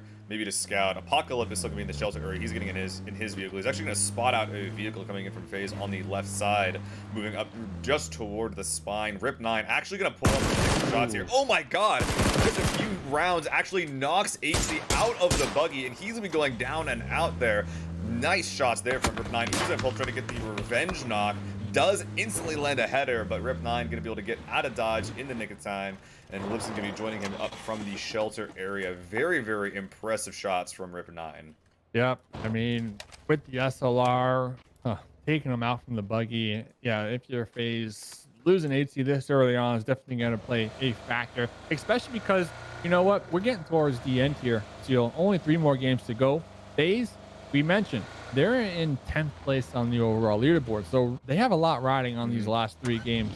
Yes, the point spread, it's only 15 points. It's 100% doable, but that's also taken into consideration that the 9th, 8th, and 7th place squads don't do well either, right? Because if they continue on with that consistency, like, I mean, they should be remaining within their position. So FaZe, they need to do a little extra, actually, and losing a member early on, that's going to hurt them in the long run. Yeah, it sucks for them in the micro because, you know, they just got into lost the player. It sucks for them in the macro because they really have to not have any bad games at this point. Looking over at Pachinki, it looks like Liquid has mostly vacated it, while WTSG arriving in the church and west side compounds, and Exalt coming in on the eastern garages. Well, we even actually have Shiv and Udyr moving in through Pachinki. Might come across a Mixie if they go too far south. Rest of Liquid going to be sort of on the, well, Pachinki Hill on the far south over there. While we see Mixie trying to get on top of some of these rooftops. And even Jeems up to the east side. So a 1-1-2 split here on Pachinki. Very greedy, but looks like FaZe's woes might not be over as they come across another team, Tempest on a scout, but they can easily back off to a currently empty garage compound for themselves. Yeah, making sure to park the buggy within the garage, make sure those tires are good to go when it comes to the next circle over here. And we are going to have somewhat of a fight for, seems like Pachinki. Like you said, there's about 3 teams in the general area here. Liquid on the outskirts with a 2-2 split for the time being. And what's going on over here? I thought they were going to chill in their compound. Yeah, I thought so too. This is pretty dangerous for FaZe already having lost one to still be sending Fuzzface out for these very, very aggressive scouts. I think he wanted to get shot at from Jeems' compound. Jeems actually does begin shooting at Fuzzface, so yeah, they will not be moving. Yeah, baiting shots. He will not be moving into the Pachinki outskirts. Probably gonna be chilling here. Oh boy, they're looking to finish it off here. I mean, I don't know. What was Fuzz doing? Just scouting, maybe trying to see where they could potentially go? Yeah, I think that he was scouting exactly Jeems' compound. Yeah. And then he got shot at, so it's like, all right, can't go there. I feel like they have a compound for now. Like, no sense of being greedy, right? Like, just, you know, remain calm, and maybe the next circle will favor you, and hopefully you can continue to survive. But they're going to have 2, maybe even 3 teams in the general area, so it's actually going to be somewhat sweaty here, especially depending on where this next circle goes. That is the exact right word to use for this area. This is the sweatiest part of the zone right now. 4 teams in relative close proximity here. Potato Hill, luckily, still going to be empty right now, so someone can rotate up there at some point, but this is only phase 1. For it to already be this congested is quite abnormal. Looking back over and taking tabs on the military island, it looks like Unity did get the shorter end of the stick. They actually decided to not cross the eastern bridge, and now are trying to cross a bridge that's currently being Jacob. Set 17 actually going down here. How long is that shot? The deep. What is the deep with the mini as well? That was incredible. Hold on, let's just shout this real quick. 1, 2, let's see 3, what's going 4, on here. 5. 600 meter meters. consecutive shots on a moving target. Actually insane from the Northern Lights. That's good. I mean, Unity, they're still in the circle, and they're going to be in the next circle as well. But like you said, they really don't have much to work with when it comes to maybe repositioning. They might opt to swim all the way out there to the west to kind of sneak in behind Fairy Pier. That might be an option. Yeah, but with the shots, the long-range shots from the deep, though, I'm going to be cautious. I mean, 600 meters, they might be able to spot you out swimming in the water as well. And that could we already saw the frustration from Inukiev. It is visible. He was shooting his friend's corpse, or at least where it was on his screen. He is not happy with this. So the game will go on, and we're actually be seeing Team Liquid move away from the Pachinki split as the zone goes south. And there's some very, very interesting locations here in the middle of this field. Actually, he's just shooting just to shoot right now, making sure everyone knows he's here. But Navi's saying, yep, we know you're there, so we'll take some shots over at you. Gonna be letting everyone know where they are. But in the kill, we're seeing Uba go down as well. This rotation from FaZe, these 2 players that are in this Dacia, the last 2 players that are up. Let's see if Fuzzface can rotate his team to victory, or if he'll be coming across a team at the wrong time. It looks like the direction he's going is going to be mostly empty, so FaZe not going to be going down in 16th, but that's not exactly the benchmark you should be looking for if you're FaZe either. Yeah, no. You have to survive as long as possible here and make your climb on out of that 10th place position here. And you know what? You said it best.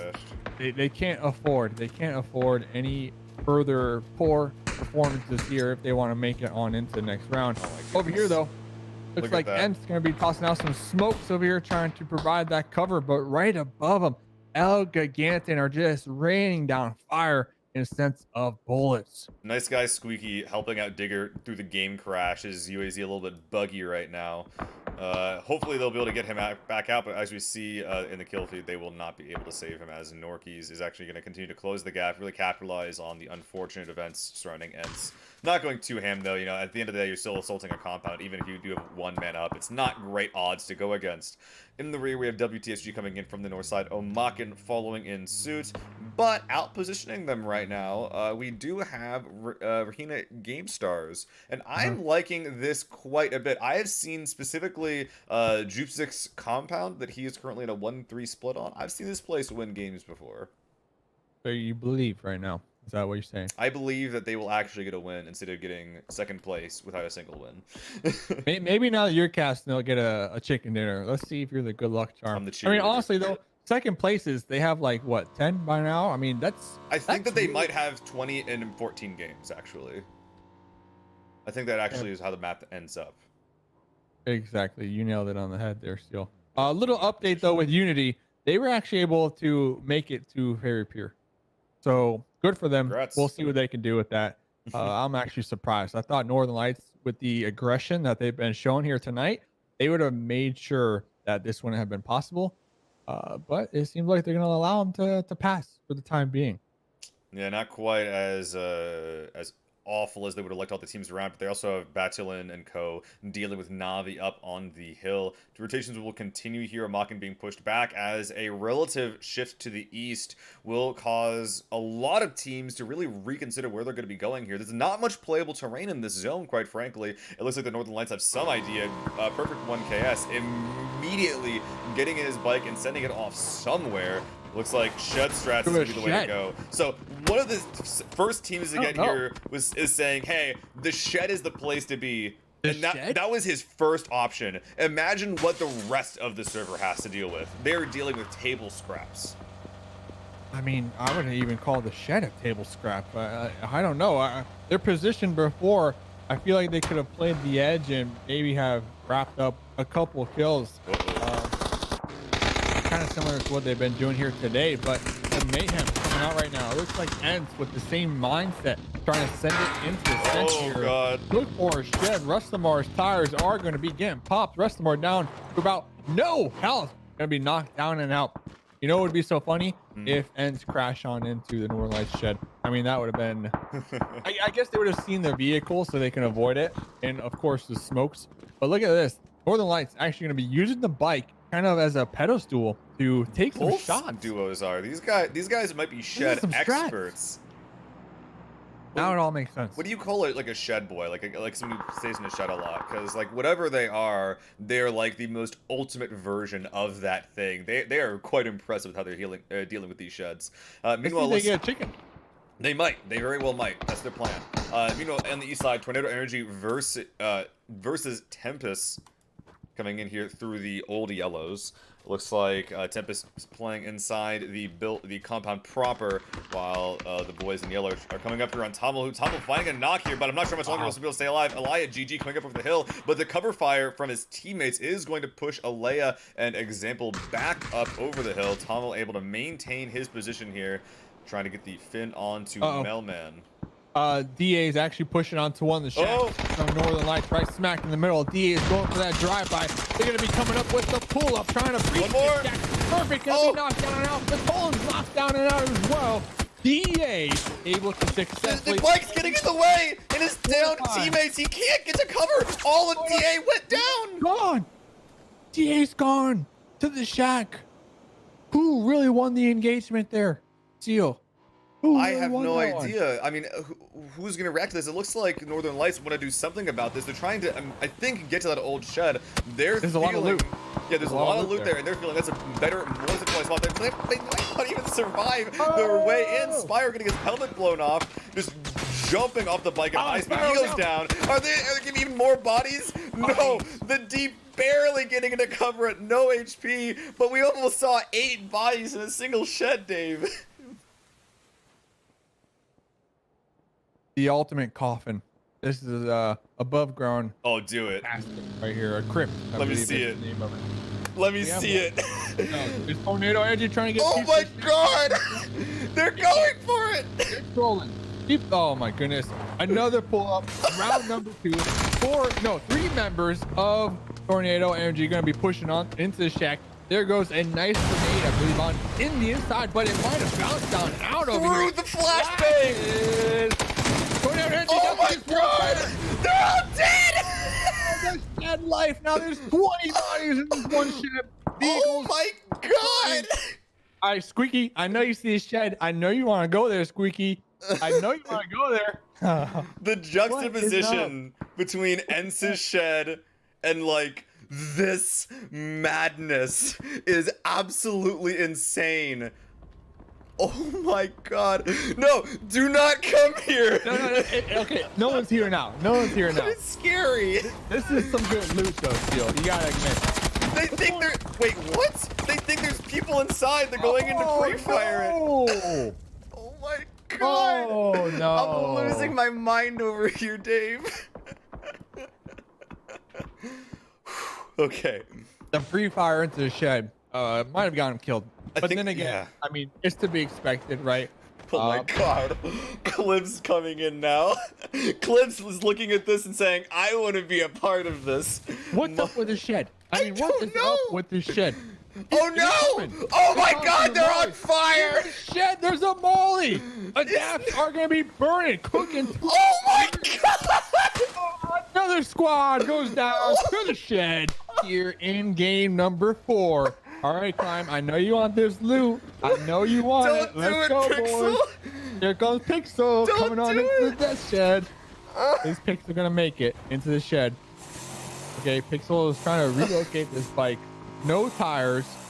I have no idea what's going on in this shed. I don't know what's going on in this game, Dave. Just look at the ground. Look at... I'm lightheaded right now. This is absolutely bonkers. I think at the end of the day, everyone on the east side fought for this shed. The only people that are left alive are the last ones who came in. That's going to be Tempest. Arguably, Squeaky is here, but that's just because he's just chilling, dude. He's having a picnic in his little shed. But the game will go on, and we actually do have on the northeastern side Blaze going up versus Exalt fighting over Pachinki Hill. An actual MVP of this game, I feel like, has to be the shed. Yeah, 18 kills, dude. Kill leader. 18 kills, heading on the shed. It's beyond me. I don't think anyone else is gonna push this shed for the time being. I mean, I forgot that there's a whole other game going on right here. I thought this was like the shed versus server, but no, there's actually fights happening right now. We're gonna have Blaze and Exalts. Looks like Shiv Exalt's gonna be pushing on uphill. Nice knock. One there, but on the high ground, Apocalypse almost does actually get the knock here with the help of Rip9 onto Shiv. Exalt now playing the back Ripon, getting hit in the back by Omakin here. I'm not sure how much longer Udyr can really hold on. Shiv, Monkey both down, Nailip out of the game as well. Blaze have the benefit of not getting shot in the back. They'll be trying to clutch the res here. Apocalypse and Rip9 starting to close the gap, but they have their own knocks to worry about. It looks like they'll be prioritizing the res onto Laza over finishing the fight. But that frag, we're gonna re-knock Monkey. Not gonna be killing Exalt yet though. Yeah, I mean, they're gonna have to clean this one up fairly soon because they do have to make their way on into that's the new zone. I mean, it should be a fairly clean platform, especially with Almakin already going to be rotating on in. Ensto, I didn't notice this before, but we got Squeaky and T2 on completely opposite ends of the new circle in different shacks. I mean, they're definitely spreading out here, trying to secure themselves some points over here, but Almakin all going to be behind this one rock right now. Going to be just getting lit and ripped apart to shreds. Snooki going to be connecting onto one of the members. The goal for Omakin right now is to hang on because they're getting engaged really hard by Rahina. They're not in the zone right now. If they can stay alive for another minute, then they'll have about equal footing. But if Omakin take too much damage before that happens, they will go down and out of this game. And look at this, Rahina not giving them any time to rest, recover, or res. They're closing the gap real quick. Still gonna spot it out, but the repeat from Jupizik gonna bring them down pretty low. Nice ring around with the frag, as the reinforcements are not coming in. Third parties as well are going to be hitting Omakin in the back, while Vasco moving up to try to support his very, very suppressed teammates up here. Rahina now fully in the forest right now, bearing down on Omakin. Yeah, I'm really feeling the forest position just because obviously you have more cover, especially when it comes to T-Bone. Just kind of prone in the bush, waiting for one of the members to possibly push on right. past them. But I believe Nookie will be at least distracted for the time being. Oh, God. Right next to T-Bone. T-Bone is going to hear Nookie any moment now. Nookie actually going to be passing right by T-Bone. T-Bone going to be taking the initial shots right there, giving away their position. Remember, there's still 2 more members left, Anonymous and Mize. Oh, but Blaze is hitting them in the back. Yeah, they have their own issues to deal with, Steel. Yeah, that's a lot of pressure that's being put out. Liquid to the south, and actually with Mixie wrapping over there. Blaze to the east. I'm not even sure if these guys have cover anymore. We have Navi from across the world in Narnia that's able to find the flush onto Missy. Anonymous technically within line of sight, but literally the entire hopes and dreams of the team all put up to the sub.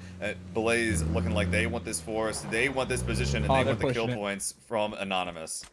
Yeah, I mean, you got to clear it out, I guess. I mean, the next circle did pop. This little force is not going to be in play. But, you know, if you're Blaze, this is an additional point. If you're successful enough.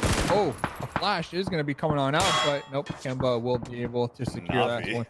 Yeah, Blaze didn't even get it. Navi got it from downtown, like you said, in Narnia. But at least now Blaze, they have the peace of mind that no one from this force will be able to backstab them as they make their way on into this. Yeah, they're going to have it for another 20 seconds because they're on the zone edge. They don't have much cover, and Tempest is in one of the spots where they're looking at going here on the eastern edge. Oh my god, what a carport that they've been able to put together. If they get knocked here, I am going to be, I'm going to lose my mind. Like, these guys are playing Fortnite while everyone else is playing PUBG. It's beautiful over here. I mean, at least the shed's not in play any longer. Imagine if that shed was like the last zone. It would be cursed. Yeah, it would be cursed for sure. But it looks like Tempest, they're going to be making their way on in. 4 alive. Tempest, I want to say, were the victors of that shed mayhem. They were able to get all of that loot that was once residing on in there. Squeaky, the insurance policy for Ents. Remember, Tiksu was on the opposite end of the map. They were just going for placement points. Squeaky trying to make their way on in right now. Sees a tasty treat, waiting for them to stand still, waiting to get the connect. Gonna be going for that thirst over here. Blaze. Yep, we'll be losing 1 member to Kemba. the sneaky strategy. Freaking Kemba, Abe is just stealing everyone's kills. Yeah, Kemba grabbed that from the high ground up there. Great shots from him. But in the meantime, Tempest using their vehicles pretty well so far. Pixel 1K making a little fort here on the very eastern edge. They will have to be careful here from the fire being put out by Navi. They're just raining down lead from the southern high ground, just right on top of these vehicles. Cars are not going to last too much longer. So the advantages from winning this shed are quickly going to run out. However, the big plus here is that, like, I'm looking around here. There's nowhere they'd be able to play off of if they didn't have these cars, Dave. So the only reason they're alive right now is because so many people fought and died over that shed, and they were able to use those cars to make a spot here in Phase 6. That might have humongous impacts when later in this game. Right now, though, in Phase 6, with 14 people alive, it means they're alive right now.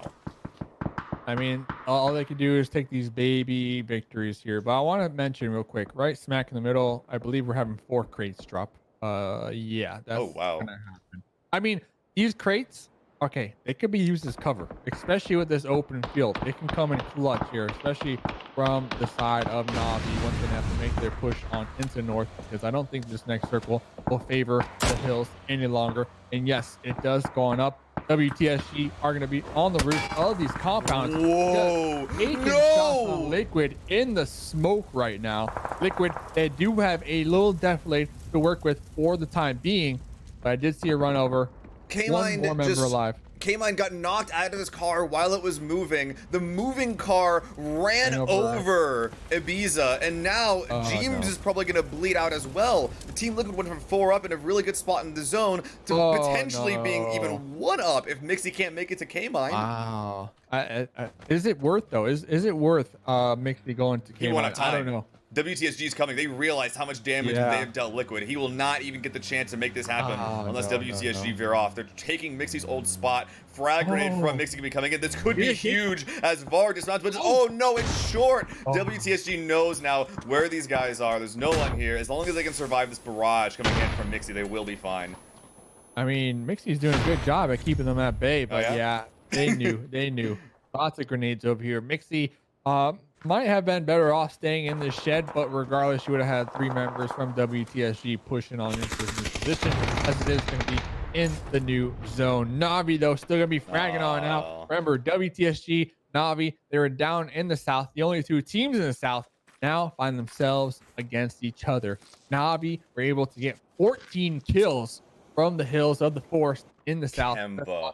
Dude, Still gonna be holding down. Kemba has no ammo left, dude.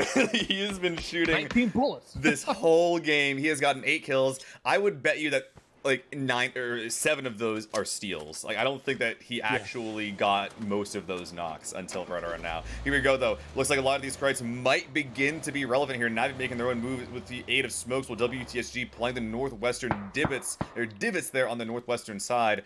Although, looks like they're mostly playing with each other on this little rock here, while Bestalok does his best to provide high ground cover. But, oh, he is in the open. WTSG setting up at the firing line. He has no cover. This is looking like it's going to be a 2v3 in favor of WTSG.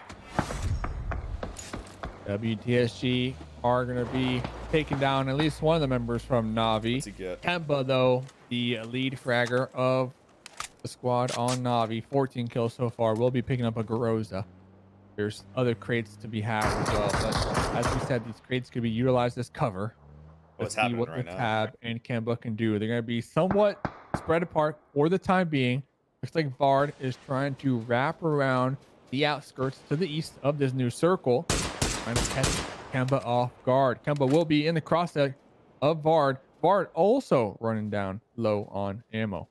Yeah, these players have not been able to loot any of the kills they've gotten. Very, very low supply game, I guess you could say, just simply due to the terrain. Still, though, WTSG, they're kind of jogging around for a position on the northern side, but at the same time, they don't have too much hard cover left. If Navi can hold out for long enough, then eventually WTSG will be forced in. But look at this. Fex coming in here from the western flank. Going to be finding a small flank onto Kemba. This could be huge for WTSG. Yeah, Kemba really has nowhere to go. Tossing out these smokes right now. The rock is going to be the cover, but yeah, Tab's going to be spotted. Here comes the collapse from the 3 members of WTSG, and they know exactly where Kemba is. This is real bad news for Navi. They've already gotten 14 kills with a stun coming in from the side. You can't quite tell where the smoke is at the moment. Vard in the north, Fex on the west, and Mirq just holding him down. Yeah, Kemba doesn't have any information on the zone. All he can do is just sit here in the smoke and hope he doesn't die. Honestly, if you're Kemba, do you just deny the point, or do you go out? You can't even make it there. You cannot leave that rock. And WTSG going to get the W with 10 kills. Well, exactly what they needed. I mean, coming into today, I believe they were like in, what, 10th position? Of course, right now, after their performance, they're currently in 7th position. But with this chicken dinner and those kills, that'll definitely put their mind at a little bit more ease going into the last 2 games of the evening. Absolutely. Looks like we do not have WTSG in the Discord for their comms, but we're going to be getting a different kind of winner, Dave. We're going to be talking to Tempest, the winners of that shed on that eastern side, to see what they have to say about that whole situation. So we're going to be pulling them in soon. Sounds good. But for now, let's go ahead and talk a little bit about this game, because for the mid game, we really didn't see anything besides that shed for obvious reasons. But there was like Navi that was there in the south that was getting a ton of work done. WTSG in the compound. But okay, here we go. Actually, no more analysis. We have Wookie Bookie here, ready to see what he has to say about that game. What's up, Wookie Bookie? How you doing? Yo, what's up? I'm doing good.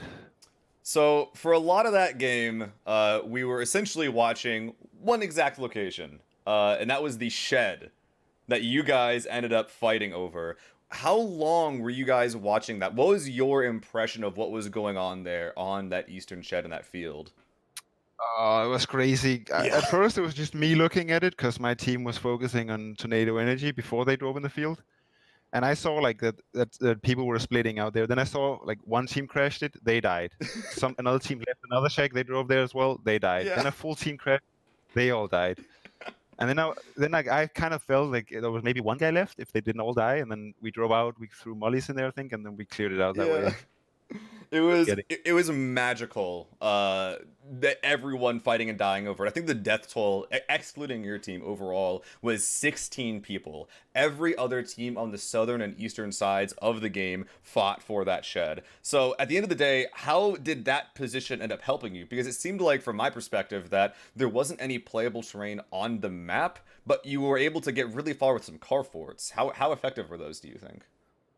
Yeah, I think we got kind of lucky because, there was no playable terrain. But I think because so many people crashed towards the shack, there were 2 random cars in the field already, and then we used them and as well as our own cars as a car fort, which helped us get.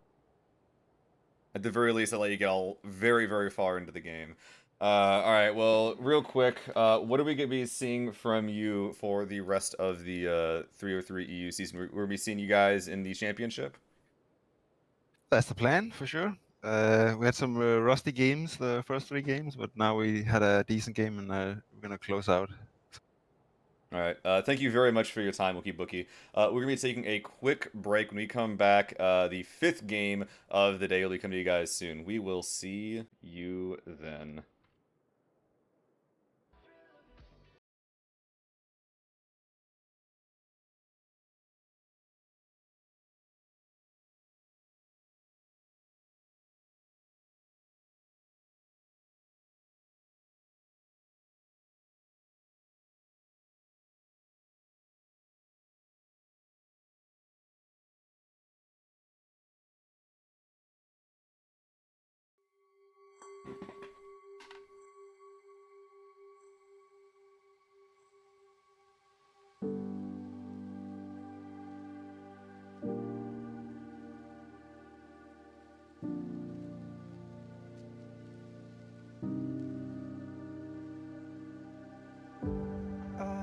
Lift my feet off the ground, let gravity take me up. As beautiful as it's been, it's time for me to go. I wanna sail away, I wanna feel the weightlessness of my soul. I've gotta go all the way to eternity. I will run all the way to see you. I've gotta go all the way through time and space to find my voice, to see you. And I'll go.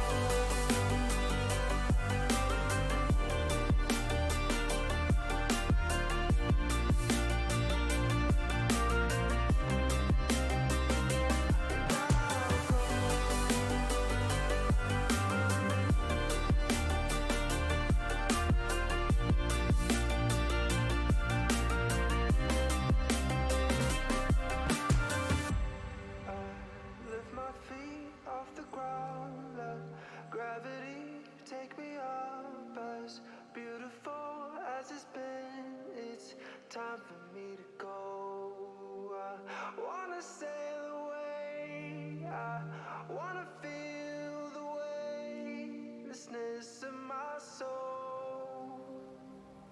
I've gotta go all the way to eternity. I will run all the way to see you.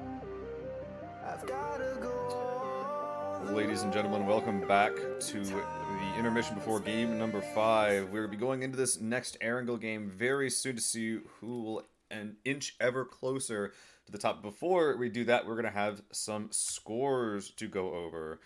Definitely didn't keep too much of the big picture in mind in that last game, but it doesn't look like that there are any huge mix-ups besides what's going on in the middle of the pack.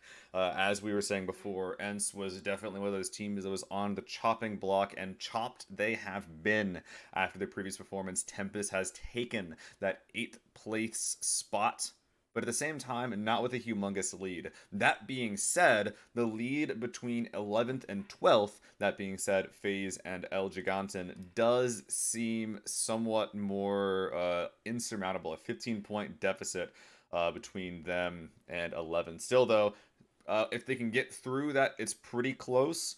But at this point, it's feeling like it's a lot more between 8th and 11th than like 8th and 13th, like it was for the NA games. Do we have a Dave back yet?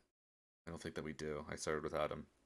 All right, so going over the rest of these. WTSG definitely putting up a very, very strong performance from the previous games. Sure, they had a compound for a lot of the previous game, but the fact that they were able to eliminate Team Liquid in just surgical fashion was very, very well done. And honestly, the way that they were sort of able to tie the noose there at the end as well, where after they saw the knocks, after they saw the flushes from Team Liquid's runaway vehicle, they were able to actually drive on in to the that strong point on the shed, and even from that spot they're able to take the game completely over. That could have easily been Liquid's game if they just had not well, it sounds dumb, if they just had not gotten knocked, but also if they had not lost players in a very unlucky fashion while they were down. So at the end of the day, however, Liquid and WTSG are looking like two teams that are mostly, if not completely,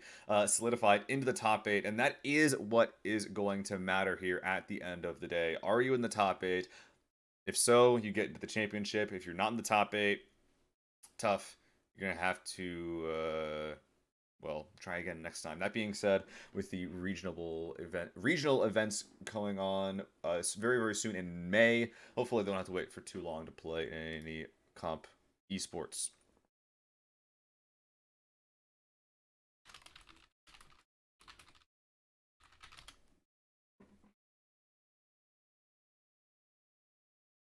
So we're going to be getting into this game here very, very soon. Yeah, I mean, I'm ready for it, Steel. I'm ready for it.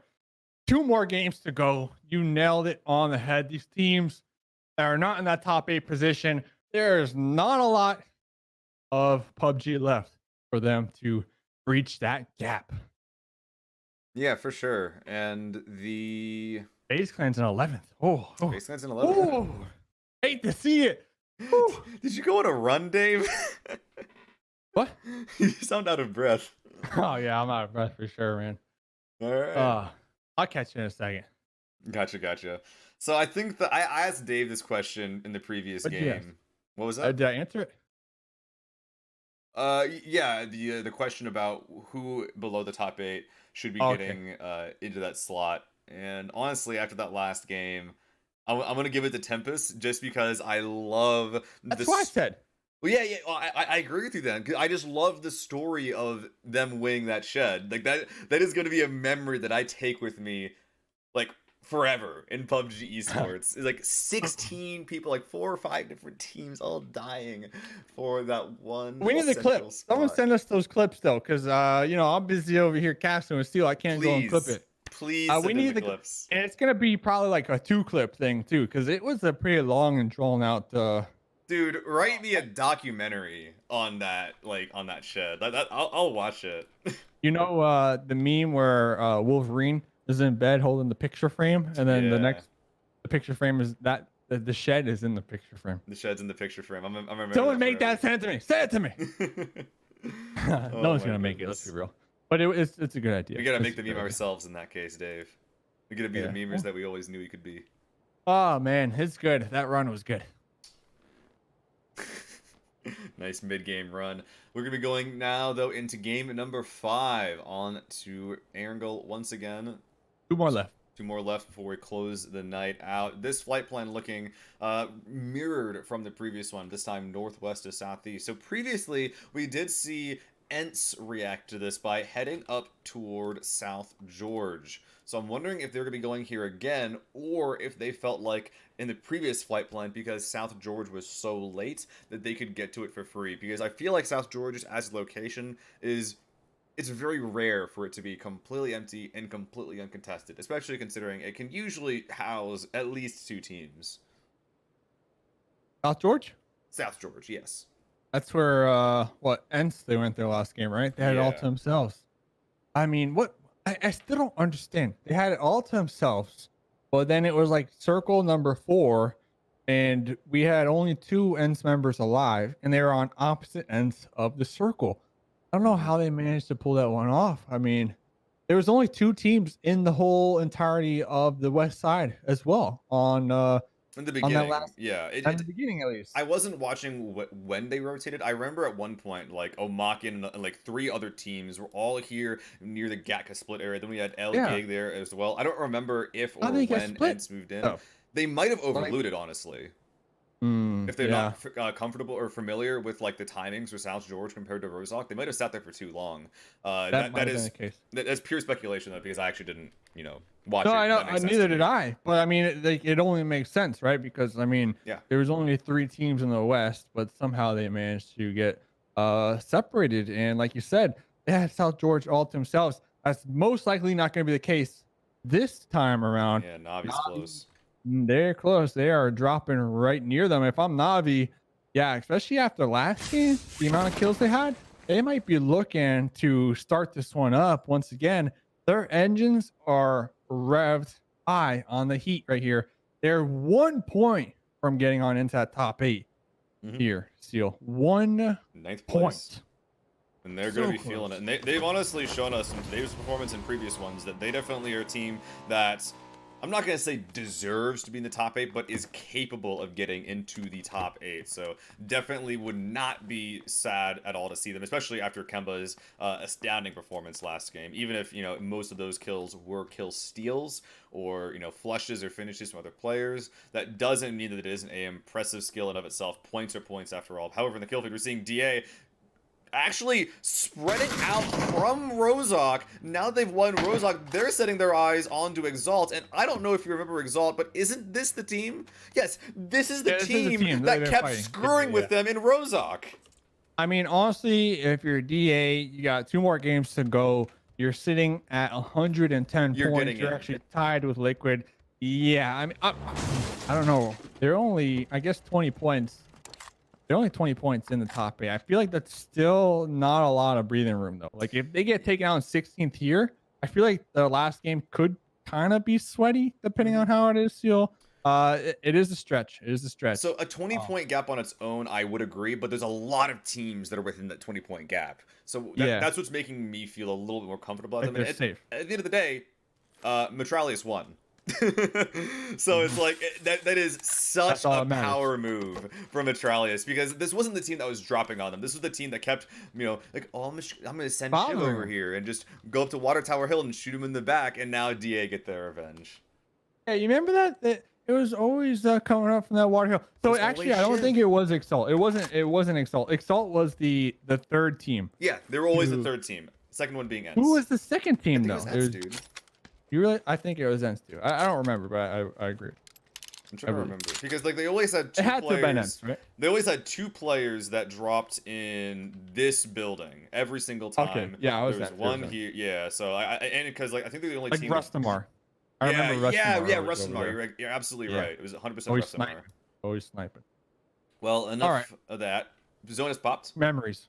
And Rozok, DA is going to be eating their just desserts. They have obtained center zone here in phase number 1. They're going to be the first teams alongside WTSG and arguably Exalt to get centralized positions in the zone. Now let's see what they're going to do with it though, because even though they're in center zone, this big old river that's in play is going to make it relatively hard to tell where exactly is the best spot to center up to early on in this game. Northern Lights, Zarky. I feel like we've seen them drop Zarky before. At this point, 2 more games to go. I think they're just enjoying playing the game, just having a good time. Honestly, they could try whatever they want right now in the last 2 games and still, because all you need to do is be top 8. Like, there's nothing else. Like, you don't win anything. It's just top 8. You get to the next round. So even if you're in 8th place at the end of next game, it's the same as if you're in 1st. Now, there are bragging rights, of course, and if you are Northern Lights going on into the next stage of things, like, you're definitely going to have respect when it comes to your drop locations. So that could also be something that they might want to take into consideration maybe next game. Maybe they want Rozhawk, right? And they're like, even though DA, they might make it, they might not. But maybe they want Rozhawk as a drop location. They might decide to drop there and wipe them out, teach them a lesson. Like, listen, Rozhawk is going to be ours moving forward. Don't even think about it. And they could prove a point. Will they? probably not, but it's always a possibility coming into the final games of any league. As far as bragging rights go, they're already the top scoring team, period. In the world. Yeah, out of all of them. Oh, 303. Oh, 303. In the world of 303. Yeah, in 303. Even The only compared to league NA that matters. Let's be real. Let's yeah. be real. I mean, I don't know of any other leagues that are going on right now. Is there even I mean, I don't know. Game Boy PUBG League. I have the no game, the idea. Game Boy, the game, oh, the PUBG. Are you talking about a mobile league? No. I was like a talking about mobile league. Game Boy It's, league, a little handheld. I'm just making stuff up. I mean, there's more stuff coming in the works. I just don't know when it's happening. I think But, May is the date for the regional events, for the official ones anyway. Are you gonna be there? I hope. Hey, I've never been to a LAN before. I hope so. Oh, is it a LAN? Is it a LAN? I didn't know that. Well, I guess it is. Oh, jeez. It's online. It's online, yeah. Oh, hold up. You must know something. You just leaked. Steel's got the leaks, so Steel is gone. Yeah, Hey, congrats. it'll be a LAN. They're gonna do it through the virus. They're gonna do it at Steel's compound. Compound. The Steel compound. Yeah, Port Live. it's gonna be right up here in Starting Island, right there. There'll be Right a there. snack bar in the Broken Plains there. All right, Yeah, well, about okay, time. Amakin, they're kind of fiddling around, but they hear the mutant and they're saying, hey, I only hear a single mutant shooting at me. These guys are underlooted. There's only one guy here. We want the apps, and this could very well be a game-ending location here. So they're going to be crashing in hard here on the north side. Paige and Vasquin one, T-Bone and Cash on the other. That's going to be causing an immediate retreat here from Exalt. Udyr with the mutant will be backing off while Monkey is linking up with Shiv. Friendly fire. No. Oh, no. Oh, no. They are making a pull-up when pull-ups go wrong. Not loaded. Sixmo coming around the back side of the fence. He needs to be careful. Luckily, the bush was in the way, but he cannot get the res any longer. Through the bushes. Oh my god. That lucky last shot hitting Sixmo. He's trying to get the flush. He does get. Wait. Metralius flushes Sixmo, and then Apocalypse runs over his teammate. What is going on? They need to go back to driving school. Obviously, I don't know what's gonna happen. If I'm Blaze right now, I'm smashing my keyboard. I'm throwing stuff. Well, that because wasn't the only friendly fire. Like, Metralius double. also flushed Sixmo. There was 3 friendly fires in 10 seconds. You know what? Maybe they're playing a different game that we don't know about. Do bullets heal people in that game? That's the game that they're playing. Obviously, maybe they didn't get the memo. But you know what? Regardless, Blaze, they're gonna have one more game to go. They're currently in 14th position on the overall leaderboards, coming into this game with about 57 points. So if they want to make it, they're gonna need to have at least 33-point game, which is what's the record here in 303, by the way, for points? What's the I highest? want to say 30. 19 kills. Didn't we have 19 kills? Is it the 29 or 30? I think that 19 is the right number, though. 19 kills plus the chicken. Yeah. So actually, they might have to set a record. So hey, they could do it though. If there's a squad that could do it, it's Blaze. They're dead right now. Next game. Okay. Oh, I see what you're saying. Okay. Yeah, next they need 33 points next game, and they need Navi, they need Tempest and Omikin to get taken out all in 16th position. A lot of all in 16th. A lot of stuff has to go right for them. They all need to go out 16th all together. Yeah. Just a big old grenade party. It could work. It could work. You never know. It could. It could. All right, getting into this game, Steel. I know you like to theory crash here, but let's talk about it. FaZe, Wookiee's dead. They're gonna be out here. They're gonna be trying to, get as many points as possible. Obviously, 11th place on the overall leaderboard for the good old FaZe boys.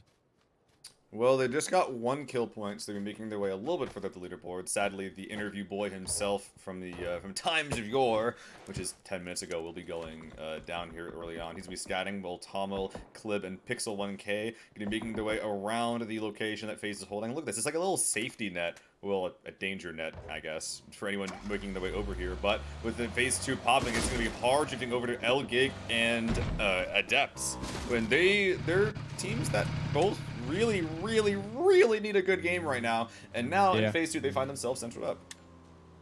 We'll see. A lot of teams, this is definitely, the great migration. Almost all of the squads are in vehicles, and not just one. Almost every single person right now has their own vehicle. They're all going to be making their way onto a more centralized position. It looks like the majority of the lobby, they're going to be hedging their bets on the north end of the new circle, that shooting range area. And we'll see if that could pay off here. We have FaZe going for a ultra wide rotate over there on the east side. They're going to be making a pit stop. They're going to be taking some shots out there in the distance. We also have Northern Lights making the pull up onto El Gigante. Spyro going to be crashing and burning on into that wall. Comes back, Tolan's opening up the engagement, taking the shots, connecting onto Morpheus. Nice headshot found with that 4x M4 spray. Deep with the silence grows. I'd be very scared if he gets in close. But what's this coming in from the southeast? It's going to be Sunzy pulling up with a silent UAZ. Oh, but while we're looking away, Marcelic gets domed from the balcony on the second floor. Perfect 1K can be look at the resident Spyro, while Bachelor takes care of business inside. Now, if I'm Sunzy, I'm seeing this fight's over, and I'm thinking that this... So they're coming over here looking for kill points, getting whatever they can done, but the fight's already over. Their opportunity is gone. Over. If they fight this, this is a full-on 4v4 against an entrenched team in a compound. Yeah, I mean, I guess you can kind of just maintain your position for the time being, but you run the risk of another squad just kind of stumbling upon your location and maybe in third party. And yeah, Oh, they even get spotted. They might want to pull off. They attempted to get the third party just a little too late, especially with the spread that the squad has right now. They're just too spread apart to really take this push into consideration, in my opinion. 100% agree. We hear DA smash going down here. Well, Northern Lights sends some parting shots over there toward a depths. DA lol. Only player that was able to make it alive here to the northern side is going to be spotted here by Clib on his east side. Still, though, not turning the engine on, looking for a nice little dip to call home. But there is still FaZe to the north side that he'll have to be very, very aware of. And pretty much every combat besides one of them is currently taken as well. So I think it's not looking too good for DA this game, but it doesn't matter too much for them either. It's all right. I mean, DA, I feel like today in general hasn't been there. And thankfully for them, they had enough points to kind of work with where they can afford a horrible day altogether, especially with only one more game to go. You know, fourth place on the overall. I feel like they're pretty good. But I don't know. Maybe DA, they're just kind of cruising right now. You know, they did the hard work in the past couple Sundays, and they're like, hey, just gonna show up this Sunday and try some new things, and you know, maybe trick our opponents moving forward. And yeah, Lowell's dead. In position. They got one more game to go. Hopefully, maybe they'll surprise us. They'll surprise us. Well, here's some teams that are going to need to surprise us quite a bit here. Navi being the prime team right now that needs to make something out of nothing here. Best of luck, essentially holding off the entire Rehab push. Now, Kemba finally putting in some supporting fire from the back right flank, while the Tab is setting up a... I'm not even sure if he's trying to be part of this fight. It might just be trying to rotate on in. But has phase 3 is popped. It's going to be very, very awkward here. Still keeping the water in play. I think at this point it will have to shift north. So most teams are going to be rethinking their current situations. Rahina in particular will disengage in this fight, making their way over toward Ents in the Cube compound. We're going to need to be careful here. They don't go too far south of the firing line from these boys.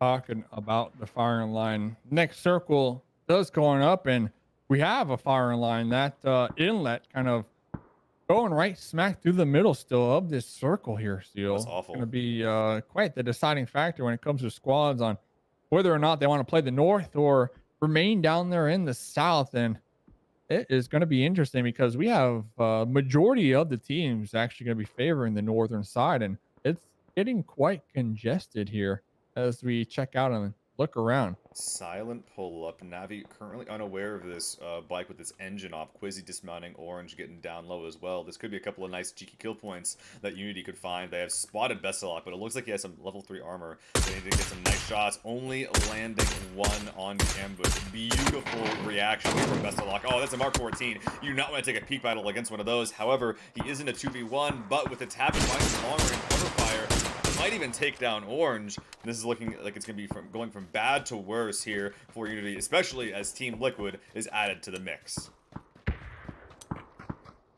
Things are going to be looking to get spicy here, especially if you are Team Liquid. Having a rough day as well. A lot of teams having just rough final day here. They're going to be near the crash plane site over here. Okay, want to get some liquid connected comms? let's do it. Yeah, let's do it. Especially now, K-Mine knocked down and now. Let's see what the strat is. Let's see if they're gonna opt to maybe get K-Mined up and prioritize that. Face and Kemba.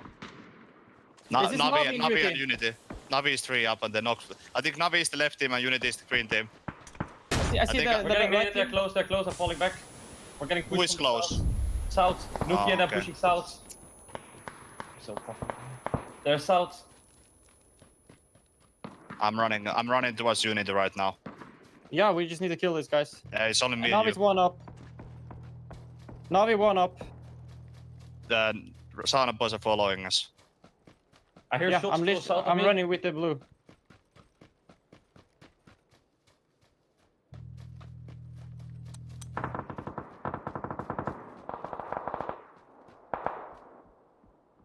Two guys in front of me.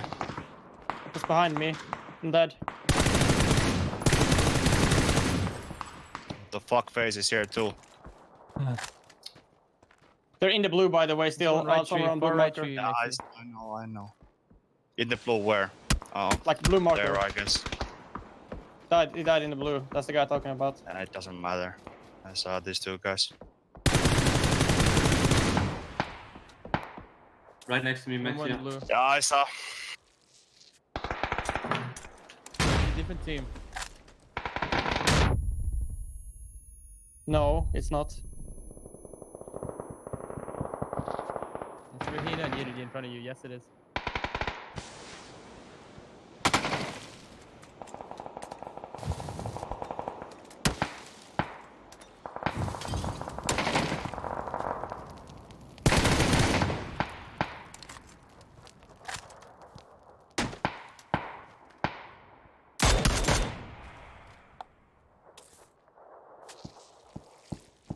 Let's cut comms, we keep watching. Oh. Well, that's some really interesting situations here from Team Liquid. Amazing that Mixie is still alive. Not anymore. You jinxed this deal. You jinxed it. I mean, you heard Mixie was like very concerned. Mixie's like, oh crap, we got another team here to deal with as well. And He of knew course he was that would dead. be, yeah, phase 7 kills so far to their names. And they just came up right behind, made sure to get that quick kill out there in the distance on the edge of the blue zone. But very interesting. I mean, Liquid finds themselves in extremely challenging positions here throughout the night, just not able to catch a break so far. This right here is a very important moment for Ents now, though, with them coming in right under Rahina and they're getting hit in their back as well. 0 kills, 4 men up, though. They have a chance, an opportunity to make their way in on the western edge of the zone, but it has to be through Anonymous. And he is going to get absolutely demolished by Squeaky. Beautiful 3x on 4th grade. Start this off in a 4v2. And finally looking to capitalize on some potential points out here. We'll be opening this one up with some mollies, and here comes the exchange right here. Anonymous looking knocked down and out, bleeding on out.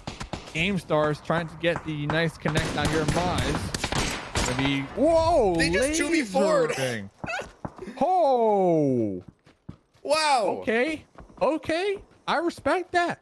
That's max respect right there. Anonymous instantly went down, and then Nookie and Missy just blew their heads off, and like that was some really good cover that Ents had too. Yeah. I don't know how they won that.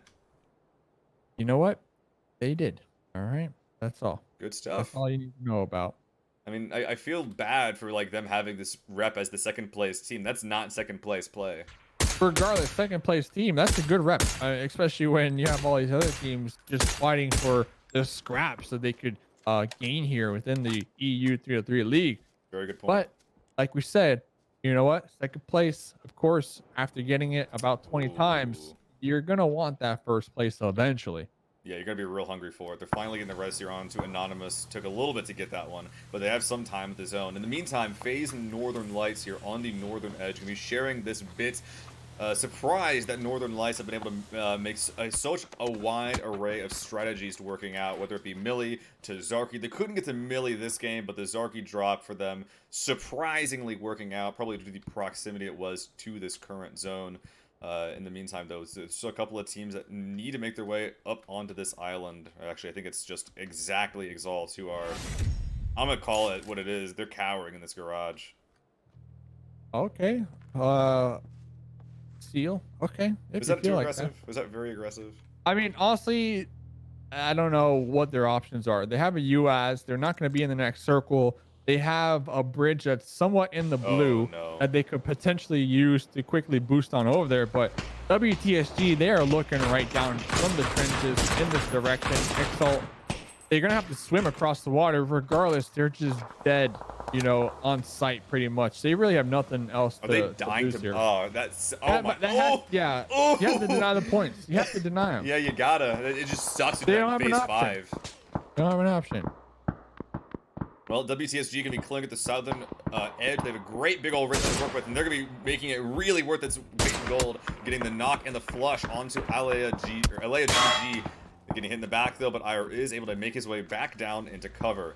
Meanwhile, on the west side, more teams trying to make their home on this big old hill. Tornado Energy going up versus Rahine's last player, Missy. However, with 10 kills, they should be happy regardless of how this game goes out. Still, though, they might be able to get a couple more parting kills onto Tornado Energy. Danamon coming in for you from the western side. Yep, Tornado Energy, no kills, 2 alive over here.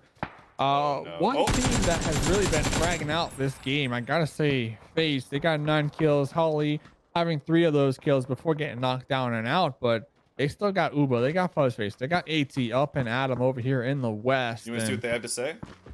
Let's go check in. Let's check out FaZe comms. Ooh. WTSG are also. He's looting. He saw me. I'm gonna back a little bit. Watch out, The one guy the was guy further. closer. Yeah, we're kind of in I the don't think bus you spot can now. don't No, commit we this right can't. now. Yeah, we kind of have to go. No, maybe There's we'll one do far later. edge too. One guy sent it under south, by the way, pretty close. Okay. Watch out for that. Yeah. It's around yellow mark 3. He's smoking right now.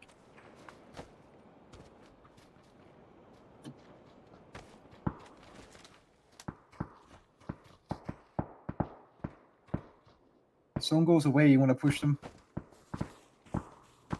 We still have zone. And let's see has to move. It's a different team in double white, I think. They're fighting. Yeah, there's still one far right on the edge. I'm still gonna watch the back. They can. Really close, really close. Yeah, they're on top of us. Yeah, that. He's chill, Yeah, we're dead. All right, well, yeah, FaZe getting absolutely destroyed there on the southwestern side. WTSG definitely getting them when they're caught off their guard. Somehow, Tornado Energy able to sneak in through that entire scenario, but I think that Fex might have something to say about that one. Well, you know, WTSG, 3 kills. It's getting to a late game, right? I was really vibing with FaZe Clan. They're setting up to potentially, you know, take the fight. AC's still going to be alive over there. But WTSG right now, they're using their numbers advantage, and they're just going back and forth right now like a death squad, trying to get as many points as possible right now. The aggression from WTSG is on another level. Oh, yeah. End of this game. I mean, they're in 3rd place on the overall leaderboard, so really, they have nothing to lose here besides steamroll. I mean, they have nothing to lose. They can do whatever they want here. I still can't believe Northern Lights are alive. And they're getting crashed on. Did you just see that? Crashed on by Hoboken. 8 kills so far for the Northern Lights.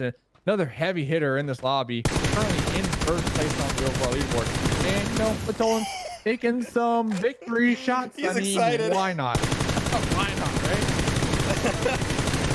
This guy is out of his mind right now, man. He just took out an entire squad essentially on his own. I cannot blame him in the God, he is losing his freaking mind over there. Oh my goodness. I was gonna say something, but like that seemed that completely made me lose my train of thought. It's okay. It's okay.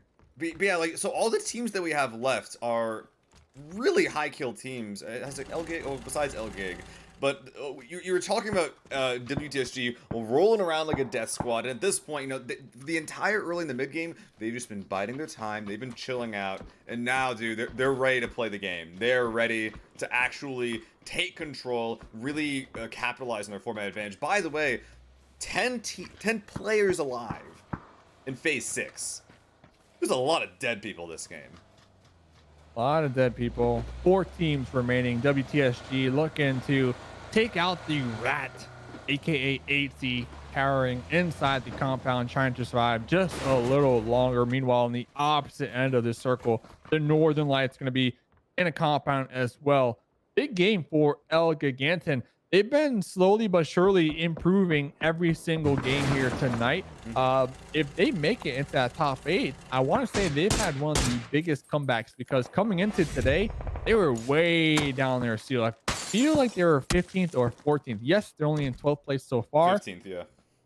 They're in 15th coming in today. I mean, they're only in 12th place, but still, they had so many points to make up. So I don't know. We'll see what they can do here. They got one more member still alive. They're a team that I'm used to playing well, but I've also seen them in a lot of events that don't have this caliber of teammate. And I think that they're the kind of team that can absolutely out-mechanic and with confidence destroy the majority of teams. But when they come against teams that can reasonably play against them, that's when they begin to have issues. I think that their macro might have some problems. Meanwhile, look at this map, the mini-map. The Northern Lights moving into center zone on the side of this hill. LG gonna spot that out, but I don't think that WTSG can say much about it with 8C still alive. Now, 8C already has made led the nose to WTSG. Iro, oh my god! He just ran over cover. Ego peeked the hell out of 8C and won the fight.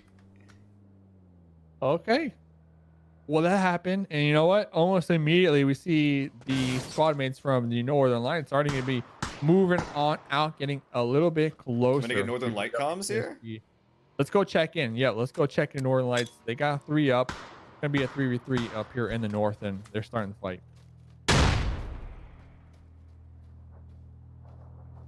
Oh wait, our comms guy is currently AFK in the back. It's not gonna stop Bachelin from starting this fight off. Real nice onto Vard. Fex and Iro unable to find any support here onto Northern Lights northern flank here around that zone edge. And now Fex with the zone at his back, he can't really fight this that well either. So it's real awkward position. But he's gonna use the roof while he's got it, putting some shots into Bachelin, but still can't quite find the knock. Tossing out a molly on Bachelin.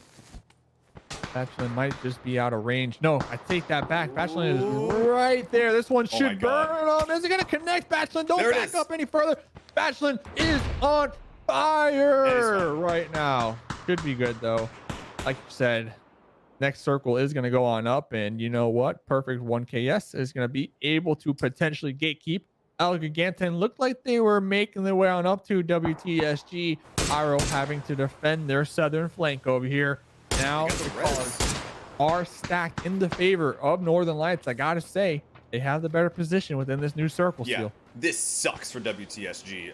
If they go south and L-Gig's in the way, if they go east and they're getting hit by both teams, they need to commit to one fight or another here, but it's so impossible to with Northern Lights just being in such good form as they are. Now Iro, he's figuring out the hard way that when they go south, Norkeys is there waiting for him. However, if they know that Northern Lights is a 3-man, they should probably know as well that L-Gig is a 2-man. If they have some good old quick math skills right there. Still gonna have to put some shots in the rear while Iro continues to commit on to L-Gig, but Norkeys, this was the team that ruined WTSG on Sandhawk. And it looks like they might do it again here in Erangel. We'll see. Vard gonna be up there by themselves. Vex and Iro will be moving on into the circle together. El Giganten down here in the south might be able to cut the head off the snake here on the side of WTSG. Ghostar is going to be taking some initial shots. Vex is going to be blinded by the smokes and the flashes, but that's not going to hold back Vex. And Vex will be connecting onto one of the members from El Giganten. Now it's just Ghostar, the last remaining member. But Northern Lights going to be taking full advantage of this one seal, and they are not going to be pumping the brakes anytime soon. He's so dead. He is so dead. Oh my goodness. He needs to find like 2 knots and 1 peak right now. His teammate getting flushed there by Norkeys. That can be stealing that one from WTSG. 3-man stack onto Northern Lights, just holding W, spraying the smoke, hitting quite a few of those shots through the smoke here, and they are not going to be letting up. Norkey or Ghostar in so much trouble. Finding Bachelin, not taking any damage quite yet, but the Groza spray through the smoke are gonna take him down. Northern Lights getting another win. Another one, as DJ Khaled would say here. Woo, EU Northern Lights, you best recognize we got a new team on the block here, representing to the fullest, making sure that they have a list and they are checking it twice here still, dominating the lobby. Will they be able to dominate in the next round of the 303 when they have to verse North America? I don't know. But regardless, we are 100% going to be finding that one out. We have one more game to go. Do we have a interview? Yes, from we one do. of We our- have Batchelins. Just the man I wanted to see after your insane clutch on Omakin to the north side and the game win. How are you feeling right now? I feel so good. I don't know what to say. It was so nutty game. After I killed the Omakin, it's like, let's kill them all. Yeah, and I was just. We showed up just in time to see that happen. We saw one guy die to the zone that was probably by your hand. Then you took down 3 more in quick succession. And then after that, like, you were just spraying the sky. You were shooting over there toward WTSG. So you were saying that at that point, you were like, we've won this game? Yeah. We were like, let's just end this game. We didn't know exactly that WTG had 4-man squad. Yeah, we thought like we are the only full-man squad and 3-man. Yeah, and others like 1-2 people. I don't know. And we were just actually very aggressive. Yeah. So if we just made some more mistakes, we could lose this game. But everything was good for us in this. So the people want to know, if you don't mind, Steele, the Go ahead. people, they want to know, Northern Lights, you guys are so far ahead of everybody else on the overall leaderboards. We got one more game to go. You guys dropped Zarky last game, extremely passive. Are we going to see some craziness coming out from the team? Is there a team out there that you guys just despise, that you guys just hate to the core, that you're going to drop on this game and just ruin their chances of making it in that top That's 8? toxic, Dave. No. We are not so toxic. We are just we don't want to ruin anybody games. Yeah, so we just play our game with our play style. Sometimes we just being more aggressive than always. Yeah, but that's because we just like we qualified and we can do everything we want.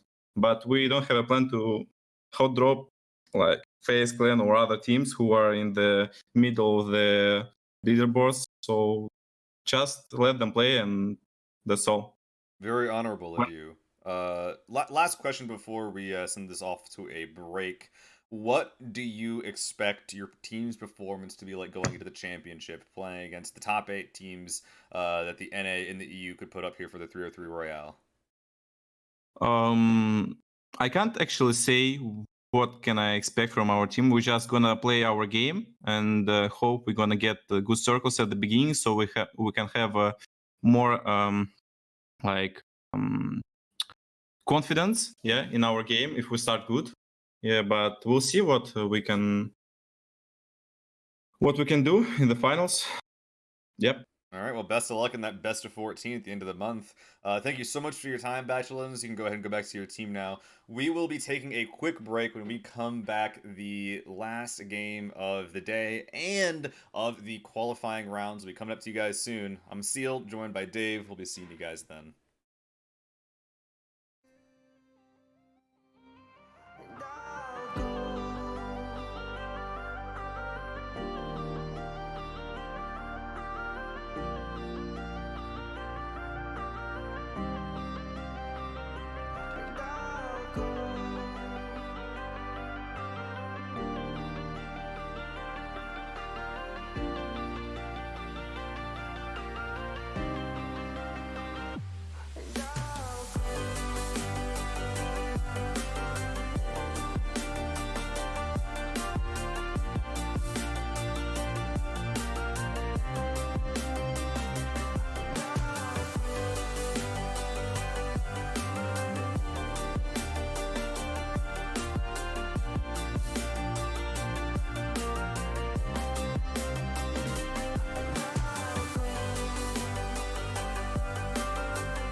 back, ladies and gentlemen, to the last game of the series. Let's go ahead and figure out what teams are on the cusp, which ones are already pretty much solidified, and which ones have the least chances. So starting from the top, we got Northern Lights, Rahina, WTSG, Digital Athletics, Omakin, Team Liquid, and arguably Tornado Energy as the teams that you'll probably be seeing next week. However, once you go from there, and this is going to be a hard choice for a lot of people.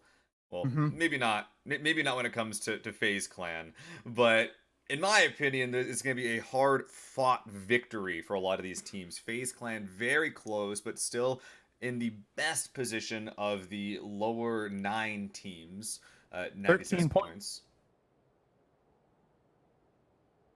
What was that, Dave? You're cutting out a little. FaZe, they're 13 points, if I'm not mistaken. Yeah, between them and 7th, so they're definitely not confirmed. Yeah. Not confirmed, and they're 6 points between them and in 9th place. So 6 points. I mean, Tempest, Navi, both of these squads have been pretty good here this evening. They've been having some pretty decent performances, and if you are a FaZe Clan, hopefully they can phase up in this last game because they have quite the steep competition hot on their trail. Mathematically, I want to say that Tempest, Navi, and Ents still have great chances, but I also saw Ents just get dominated in a 2v4 when they were the 4, so it's hard to put like a ton of faith in them at this point. However, mathematically they still have some pretty decent odds, an 11-point deficit between them and FaZe. FaZe going down medium early, and Ents win, or at least a big kill game for them going late into the game. They will absolutely be able to make it happen. However, the game is up, and I don't know what Ents is going to do, because this flight plan is absolutely awful, starting up from the northeast side and cutting down hard to the south. It's not going to be easy for them to get to their new Erangel home of South George. Yeah, I mean, honestly, this is the last game. All right, you kind of were leading on into it. Some of these teams that are maybe on the cusp, they might decide to actually drop elsewhere because they have so much riding on the line that if they remain predictable, other teams could take advantage of that and potentially cut them off, you know, wipe them out. I mean, we've seen it in multiple tournaments. I think even in 303 number 1 last time around, there was a team they were fighting, and they just got destroyed in the final match, and pretty much their dreams and hopes were taken out now. It would be pretty poetic for Ents to put it all on the line for Rozak, but no, they're actually mashing F going up there toward Kameshki. So if this was a gamble, or if they knew that no one dropped Kameshki, regardless of the circumstances, a great play from them. They will not be contested, at least in the hot drop. Yeah. They might get rotation camped here by Omakin or Adepts from Yasnaya, but that is going to be the earliest threat that they have to deal with, so they will be okay. So we'll see. The teams are dropping on out. The flight pattern not too harsh if you are a fan of Ents coming to the final game. 11th place looks like they're going to go up to Kameshki, like you said. Stalber going to be playing it safe, but Squeaky super separated from the team, going to be finding themselves in between Omakin and El Gigantin. 2v2. To be extremely cautious. And here we go. As tradition spells it, the nice 2v2 DA 6mo in Merculus. 2 pumps. That's what he's got versus Shiv's AK. No armor. Let's see if we'll get our first pump shotgun down of the 303. Shiv playing defense. Nail up. Trying to provide support from the back. Time for something. Oh, there it is. The 1 pump from Metralis. And now Nail coming in from the rear. 6mo has no idea, but oh, a quick snap with the Metralis' pump. Are pump shotguns good? Are they meta? I don't know. But Metralis is making it work, getting 2 kills with the pump action shotgun. Wow. Exalt fans in the chat, spam those salt emotes right there, because Exalt might be X out of. They're excellent for sure. Only 2 more members remaining from the squad, and you know they're gonna have a challenging journey ahead of them. Currently in 15th place on the overall leaderboards. They need a 40-point game to qualify here, and I guess you know what's better to start off by dropping on DA and hopefully getting some points. Yes, Naya. All right, smack in the middle. Seal You love to see this circle. This is something that we really haven't seen here. This tournament, the 303 EU, I mean, we haven't really had the Erangel up there in the Northeast. We might even get some luck in play when it comes to the end side of things and see some northern shifts over here. They would definitely love that. We do have Northern Lights all the way down there in military base with Unity. Ouch. I mean, they've dropped here multiple times, but if you're Northern Lights, no worry. I mean, we heard them on the interview. They just want to come into the last game and just play the best they can, you know, so they can be proud of their results here in the league. I mean, they already should be at this point. Hopefully they can continue to play in a way that makes them happy, because at this point, you know, the professional side of it, the logistical side of it, like, it's already set in stone. They did the work that they wanted to get done besides the championship. So as long as they're happy with their play, then that's fine. But look at this. Unity sneaking up here on Tommel. Tommel not peeking through those windows on his way through. Yeah, he's just looting. Oh, if he goes to this window. Oh, no. Oh, no. What's going to happen here? Orange is remaining extremely quiet here. Camille will be popping on into the buggy. Orange popping on into the door, lying in wait. Orange, you know what? Unity, they can't get kills in 1v1 squad fights, so they're going to have to opt into sneaky tactical seal strategies out here. And first you're gonna say that he can't shoot back in the Miramar game. Now you're gonna say he can't even fight. What the heck, Dave? Yo, hey, you do what you gotta do, all right? And I never said you can't shoot. I said ends don't respect your shots. That's why we saw 3 of them just driving buggies right past their sight lines over there. I mean, and all in all, you know, like you said, Seal, you know, jokes aside, this is a more challenging lobby than some of these squads might be used to when it comes to other tournaments or other scrims. I mean, Unity as a squad, as individual players, they could outgun me any day of the week. And I'm not, yeah, I'm not mistaken. I mean, their skills are way better than me and probably a lot better than the average PUBG player. This is just an extremely challenging lobby to be in, added with the pressure, added with all the fans in the chat. I mean, there's a lot to take into consideration. So just the fact that Unity are here in this lobby, it proves a lot to their fans and them as individual players. So great teams, you know. The team that we both decided that we wanted to support, Tempest, having even more issues on their rotates, losing now Pixel. Wookie, is he going to be able to save his downed teammate? Looks like the flush isn't quite possible as of now. Tempest going into a 2-man this early in the game would be catastrophic for them, considering that they're currently in 9th place. But nope, there it is. Apocalypse getting the SLR flush onto Pixel 1K. Absolutely dreadful for Tempest. Hey, well, it's been, right? That's all they can say. Team Liquid looking to do just that as well. Currently in 6th place on the overall leaderboards with 67 kills and 111 total points. They're going to be fairly confident that they can maintain their top 8 positions here within the last remaining game of the El Gigantin versus Mr. Rustamar. Rustamar holding these angles right behind this. Dip will be spotting one of the members from El Gigantin in their crosshairs, will be taking the initial shots. Is going to be connecting onto him, but no down here. Unfortunate. The depth of hitting Ghostar in the back, that's going to stop this push dead. Rustamar seeing that in the kill feed, saying that he was a piece of the pie too, landing one header onto Norkeys. Can he find a second? That'd be a great kill. Oh my god, how much HP is that? That's 5 HP that he has left with level 1 armor on the chest or the head would take him down. Marcelic finds the fire, trying to see if he can't get his team out of this mess. Frag over the ridgeline. Rustamar quite low, but we'll be able to avoid the uncooked frag grenade.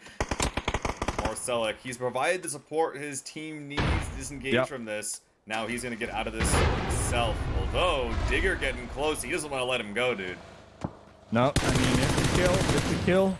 They are going to be driving on out. Extremely low when it comes to their health. All they need is a couple more shots. Maybe focus on these tires. And there we go. The connect from downtown. Exactly what the squad of Ents were looking for when they opened up this engagement a couple moments ago. Incredible there from Digger through the trees. Well, very, very lucky, I suppose, at the end of the day. And if you're L Gig, that is going to be just absolutely demoralizing. But that's 1 kill on the board for ENCE. They desperately need it.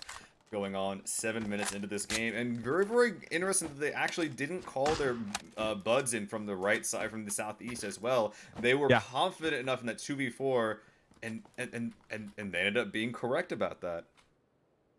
It is what it is, as some would say here, Seal, in the final game of the evening. The pressure is on, and you know what? ENCE, they got 1 kill.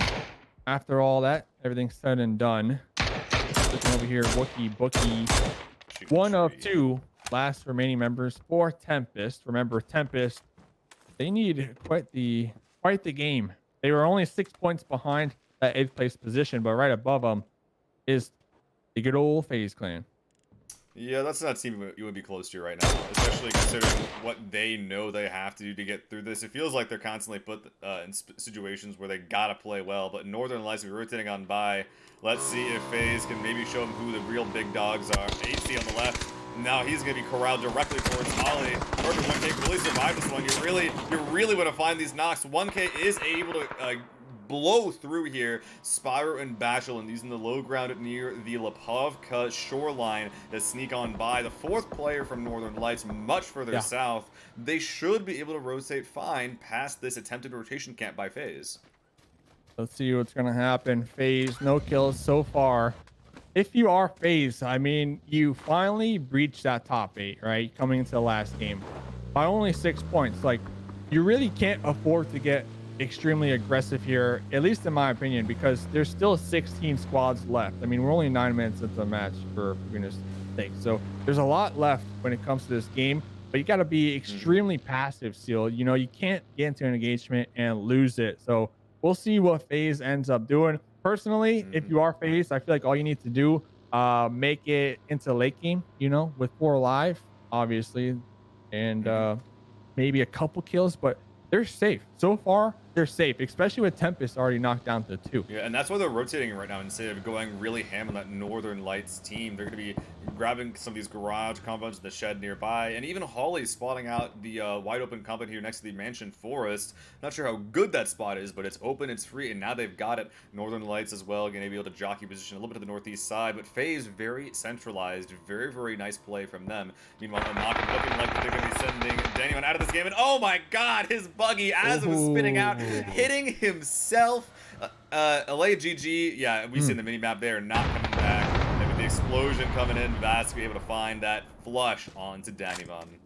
Yeah, hate to see it, but then at the same time, you love it.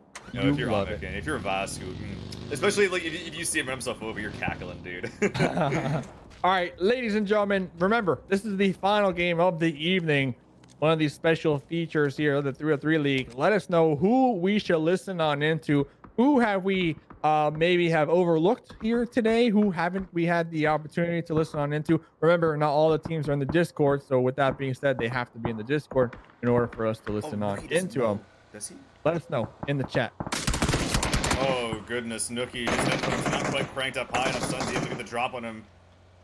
That's going to be a pretty big start for Regina to go low into this game. Oh, that car is a little spicy as well, though. Super low. Super low. And he's going to be continuing off to the west side. Regina now split up with the depths in between all of them. And even Anonymous against Furax. Let's see what the sub can do as the depths are rushing. Oh, they were looking for him. They might have heard something. Anonymous will be taking the shots in, getting the thirst onto Furax. Furax finding out the hard way that there is a mole flying within the cliffside, or a mountain goat, I guess you could say. Someone doesn't like these mountain goats. Yeah, Makin, not a fan of goats at all, apparently. He's sending some shots to the trees over to Anonymous, but he will be able to remain that way and get back to his vehicle. So Anonymous here, Jupizik here, no idea where their third is. I thought they had one. Yeah, where's Missy? What? Missy is out here looking for the dub. Oh, God. Gonna be healing on up all the way out here. Actually in the blue, but you know, it's not gonna be hurting too much. We're only in circle number 2, and they're also not that far. They have a clear pathway on into this new circle, so they really don't have much to worry about. DA and Navi on the same rotational path up here to the north in Stauber. They're gonna collide here any second now. Yeah, I'm not sure if you even like this if you're... Oh, don't... Navi has the advantage though. They're able to be in the circle before our squad DA, and I believe they're aware. They're actually gonna be setting up camp real quick, looking out here in the blue, and I believe even spotting out one of the members in this buggy out here. And DA, you know, they're just gonna stay in their vehicles. Next circle did go on up. If I am a DA, I'm on the DA team, I'm not gonna stop right now. I'm gonna keep going. There's some compounds right in front of them that look mighty good. Is this an hashtag easy for Ents game we're seeing? In phase 3 Shrink, we're seeing Squeaky and Co get center combo. I'm not a huge fan of Digger and Rusted Mars maintaining their presence here, but they're going to be trying to get Miracle down as he crashes the open field yellow for his team. Not a great spot, but it's better than nothing in most scenarios. They're going to spot that, but they can't quite stop it. And still holding strong with this 2-man. They need to be wary of a crash. Only having 2 players in here. I mean, Ents, you said is easy for Ents. I mean, they have a 2-2 split going on right now. It's looking good. You know, they can get a lot of kills. They can get some third-party action going on here. But my concern is this next circle. Like, do they have the vehicles? Are they going to be prepared to group up? Because that's where we see a lot of these teams kind of fail at least in my opinion. When they do have these 2-2 splits, they don't have the capability of regrouping, and they kind of just get lost in the sauce, and they end up losing one of the pairs, and that just spells disaster for the team. So this split from WTSG is actually quite awkward while you're talking about that. We have Iroh kind of chilling with Omakin, while Vard and Vex trying to maybe wrap over toward Miraku, maybe trying to find something new. But if they go too far north, they're going to come across Ents. They're going to be cautious of that. But so far, they are successfully threading the needle. Now receiving some fire. They know what to avoid, but that shouldn't be effective. But if they don't curve south soon, Navi's have something to say about it. Are Ents in the Discord, by the way? Have we listened to Ents at all today? Have we listened to Ents? Can we get production to confirm if we have Ents in the Discord? That'd be a really good team, because it looks like they're getting into the end game here. Ents would be a good team. Tempest, is Tempest still alive, by the way? Wookie Bookie, are they still alive? Yeah, I mean, they have to be alive. There's 16 squads, so a couple teams. Yeah, they're hiding. But Ents, they're in 11th position on the overall leaderboard, so they definitely have the pressure built on behind them. WTSG really struggling to find some kind of a place to stop here. Navi going to be hearing them on the left side, but this is not a place that they want to stop in the slightest. Oh, they might actually. I mean, they don't really have a choice, right? They don't really have a choice. They got some spots in the zone right now. They definitely can't stop here. In fact, this vehicle taking a lot of damage. No, it's on fire. Back over to the west. Yeah, that's low HP on the UAZ right there. They got the buddies up there in the open field. Smoke's already popped. Might be sort of a signal. Hey, come on back over here. Oh no, Vard hitting Fex's vehicle, causing both of them to spin out.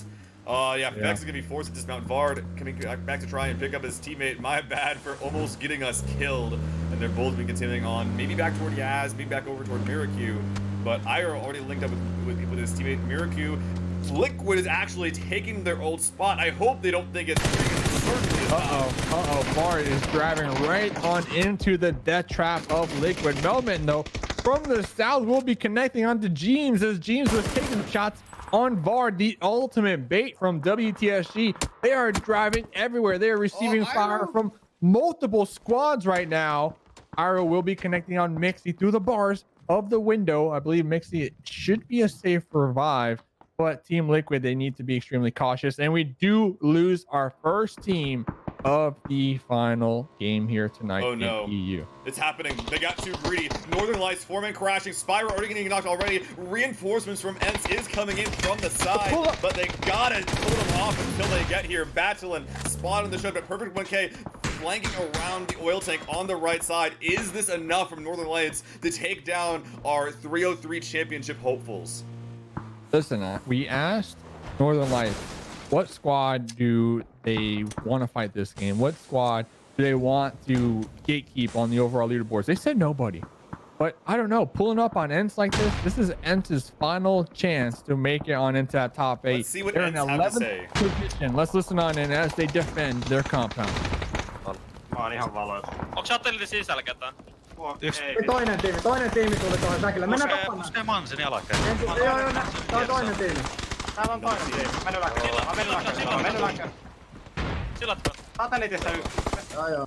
Onko joku tullut mukaan alakerrasta? Tuli iisti alakerrasta.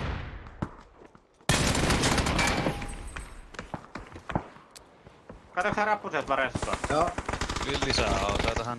Tähän tuli 3. Katsoks sä rappu sieltä väreessä? Servutella kämpäs. TA kuoli. NLT knokatti yksi. Jep. Joo. Mä pronetan tässä. Ampuu. Lisää autoja. Rampöörä. Mä hakeen nää loput vihuttaa. Tää on joku yksi äijä NL tästä. Mä en hakee nää kai. Se on se meidän alakerrassa. Tässä on DA. Eiks TA kuoli? Heittää muu. Se on satelliitti, se on ainakin joku äijä. NLTstä viitas yksi. Satelliitti se on ainakin joku äijä. Yltrasleidas, Kostulini kuoli. Ei saata. Vero heijalla. Meidän alakerrassa olisi vihvu. Varoiko mennä? Tää lisää naatti. Tätä huone. Perry. Tässäkös Jos hiili? te käytte hakeen, niin eikö te käytä hyppää ulos? Hiilaa täällä vielä. Nää heittää vaan kaikki naatit tänne.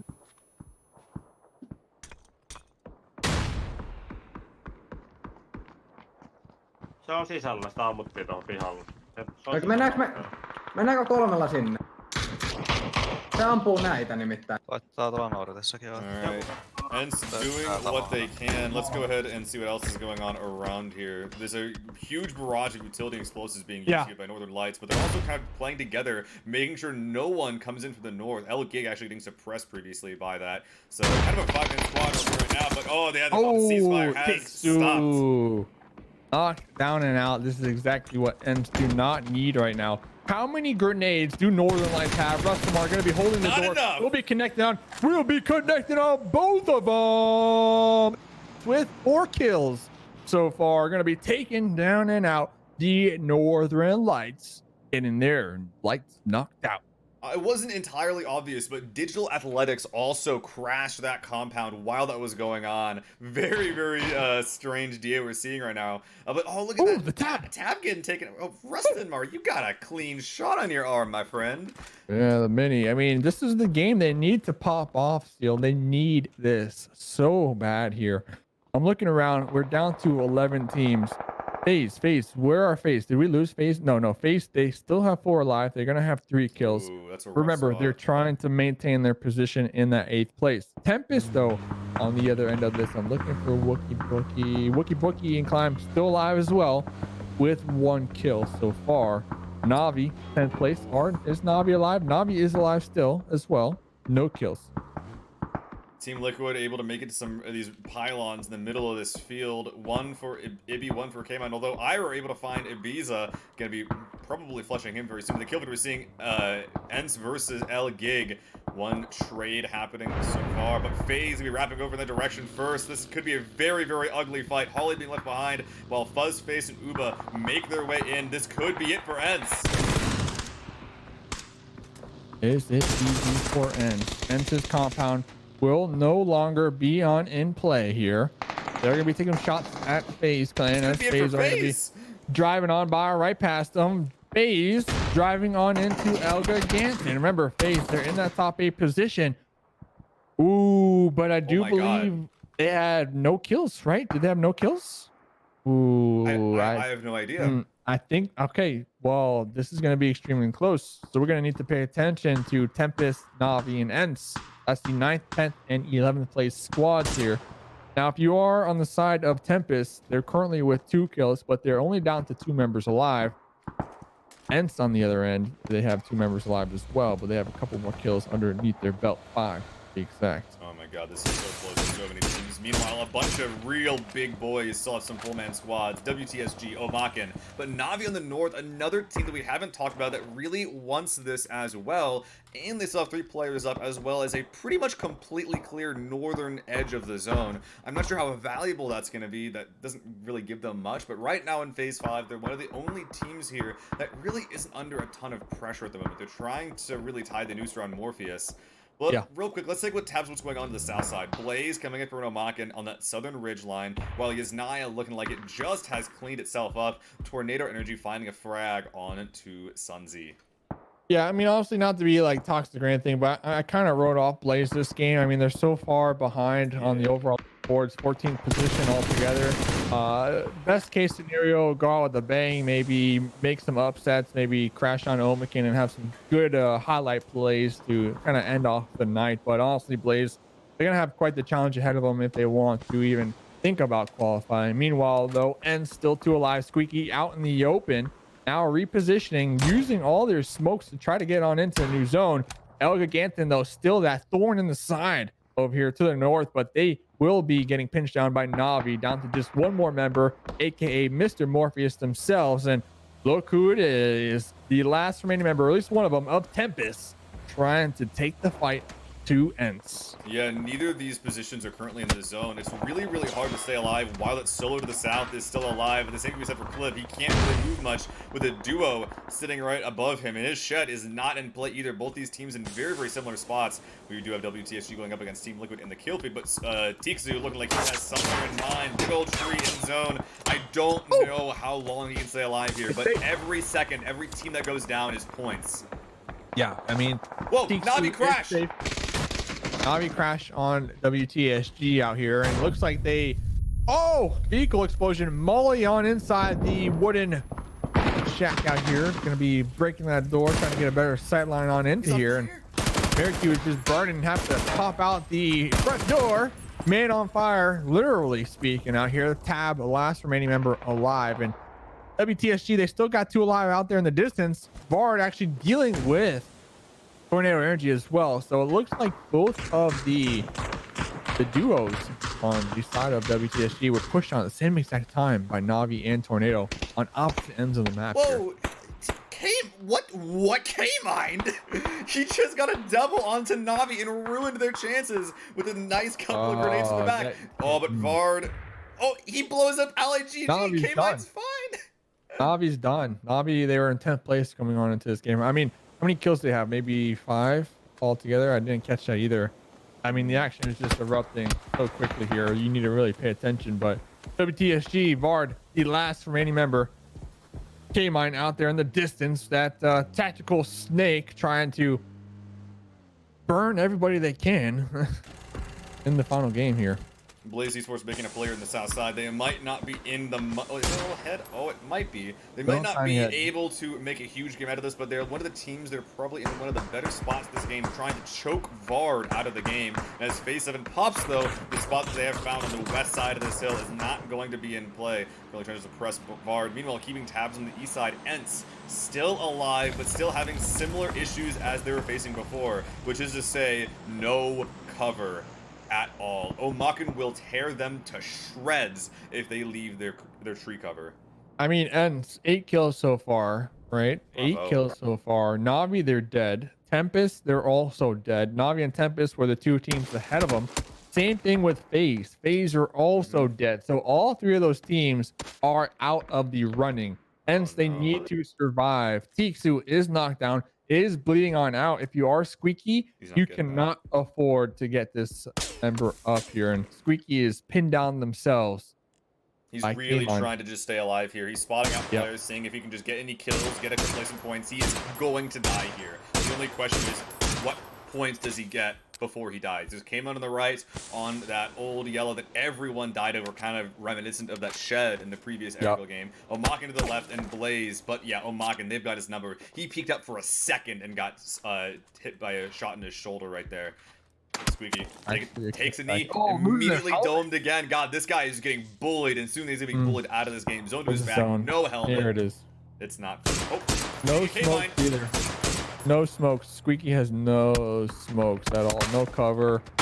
Omaken looking right down, smacking their sidelines, and it looks like Blaze will be getting the final point. So, 4th place, 8 kills, 4 ends. Will that be enough for them to qualify here and reach that top 8? Well, ladies and gentlemen, you have to wait and find out from Apples himself. But we still got 3 more teams remaining this game.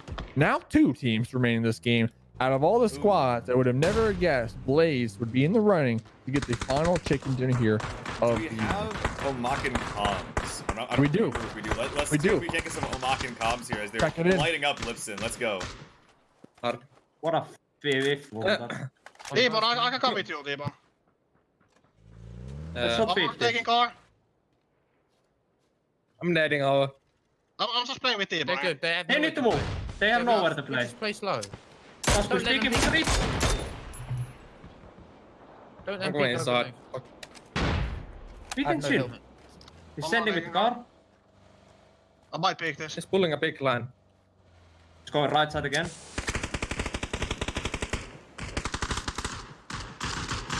Knocked him. Nice. I knocked one more. Let's fucking go pull a line. He's on top of it. Nice.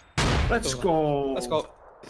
Beautiful play there from Mamakin, able to use the leverage from their compound position to take out Blaze. Both teams kind of playing in a very similar spot, definitely heavily rewarded by playing in that center zone, but it was Mamakin with a superior position to get that W. That's going to solidify them, if anything else will. Good game, Omakin. But I think that while we're here, while we're here, because like, you know, Omakin, whatever, Blaze, whatever, Liquid, whatever, Ents is here on the leaderboard. I think we got Tempest up there, and then we got FaZe with 11th place with 3 kills. So that's gonna be them ending at 99 points. Oh man, I don't want to do the math. It's gonna be close, Seal. Yeah. We're gonna leave the math definitely to Apples to break that one down, because if there's anything wrong with it, you know, you don't want the blame. I don't want the blame. But regardless, great final games from a lot of these teams. Much needed points. I mean, it's gonna be a nail biter when it comes to FaZe Clan, when it comes to Ents, when it comes to Tempest. Like honestly, I don't even know, and I'm sure all those team members out there are going to be on the edge of their seats. I mean, FaZe, they had 3 kills that game, actually, but I don't think they got any placement points, so it's going to be extremely close, Seal. Yep. Well, let's go ahead and see what Paige from Omakin has to say. Oh, it looks like we interrupted you there. Sorry, man. How you feeling though after that win? I'm feeling honestly really good, really good. We played really good today. Yes, you did. You started that game in 5th place, so I don't think there's really much that could have happened that could have lost you that spot. But at the same time, getting a win to sort of end it all, that must feel really good going into the championship. Yeah, it does, because I mean, first week we struggled a lot, and next week, second week we started to like improve on things, and now like this last week, like today, was completely insane, compared to the other week. So. I'm really happy. So you're happy with your performance. Do you think that you're going to be bringing that in with you into the championship? Like, do you think that your performance came from understanding this lobby better, or from meshing as a team better? I think like team things better, because like we have had just like small mistakes all around the place, and we are like trying to fix them all the time. So I think we will be like strong on the finals. I got a question for you, not really regarding your squad, but the lobby and one team in particular, Northern Lights. I mean, what's your take? What's the team's take on that team in particular moving forward into the next section of 303? Like, is that a squad that you guys need to be cautious of, worry about? Honestly, I don't think we need to worry about like anyone. We just gotta play our own game. I mean, of course, they're really good. They have been improving a lot, and you can see it like on their performance. But I would say that we are not like afraid of anyone going into the finals, and we will just try to play our own game and see where it goes. Is this the roster we're gonna see in the regional events coming up in May? I mean, hopefully, yes. I'd like to say yes, but you know, you never know. You're very happy with it at the very least, though. Yeah. All right, well, that's awesome to hear. I'm glad that you had a good time playing. See you next week. But first, we know that Omakin have made it. Let's go ahead and figure out what the scores on what the other teams that made it. Apples, if you're here, would you like to take the top 8 away, or would you like us to do so? Let's do it, folks. We're ready. We got it updated in front of us. Let me get it up drum real roll quick. has arrived. Absolutely. We'll give a second for production here. Congratulations to Northern Lights as a whole. 181 points, first place. Awesome job from them. Looks like they're trying to match their counterparts in North America with Oath. So we'll see those two teams finally battling it out in the finals. Do we have it all refreshed up and ready to go for the viewers? Sir. All right, ready to go. In second place, we have Rahinia, 133 points. Third place, WTSG, sitting pretty top throughout the whole tournament. Here they are coming in at 131. Tied with them from that last game, Omakan Sports with 131. 2 less kills, so they're going to be sitting in that 4th place position. Doesn't matter because they're qualifying anyways. Team Liquid Sunday, I don't know. Sounds weird, like Seal was saying, but 121 points. Overall, 5th place, moving on. Digital Athletics, those DA lulls in the chat, 118 points altogether. You will see them next weekend. Tornado Energy, huge day from them today, 116 points, moving on. And your 8th place team, we had FaZe, Ents, Tempest, Navi, L, Gig, all fighting for that spot. FaZe Clan will be taking that with 99.68 kills in total. 8th place for them, just squeaking out Ents, who had 97 points, missing it by 2. Tempest missing it by 6 at 93. And Navi missing it out by 7 at 92. Really close game. Shout out to those teams trying to bring it together at the very end there, just coming up short. We appreciate you guys playing in the 303 Royale Season 2. Also, special shout out to L Gig, Blaze, Adepts, Exalt, Unity. You guys played your hearts out for this Royale, so we do appreciate that. Moving on to our closing messages here. Man, I think the main topic of conversation is just stay in the base and kill all. Week 3, you are nuts. You are gorgeous. You have been great. Congrats to those 8 teams moving on to our final Week 4 Grand Finals, where they will meet the other 8 teams from Americas, patiently waiting for them. Keep eyes on our Twitter later today for the official lineup of all 16 teams coming at you next weekend. Special thank you to Dave, Esquire, and the lovely Versatile Seal. They deliver us all the action all the time and make this production beautiful in every way. Shout out to those 3. Appreciate you guys every step of the way here. Special thanks to our partners, Twire GG, the official replay analysis needs for the 303 Royale. Check out their website for recaps, stats, rotation analysis, leaderboards, and everything else you may need. Special thank you to Asmon and PUBG GS for all the leaderboard assistance in chat. You rock. Shout out to Cobalt FPS, always compiling highlight videos for our newly released YouTube channel. And to the rest of the 303 Royale staff, you are all great. Thank you for all that you do. Witty, head of production, Alsac, head of graphics, Manbud, and myself want to thank you, the viewers, for tuning in, spamming those emotes, the team support everywhere, spreading the word across social medias, and continuously supporting and fighting for the 303 Royale and PUBG Esports in 2020. Without the viewers, we would have nothing to do this for, so thank you, thank you, thank you. I just want to briefly go over a couple announcements. We are currently looking for sponsors and partners for the 303 Royale number 3. The goal here is to never charge entry fees again while providing a professional tournament and large prize pool. If you would like to advertise your product, brand, or anything else, please contact Whitty or myself for sponsorship opportunities. YouTube, please go visit our YouTube channel, ! YouTube in the chat. There you can find all the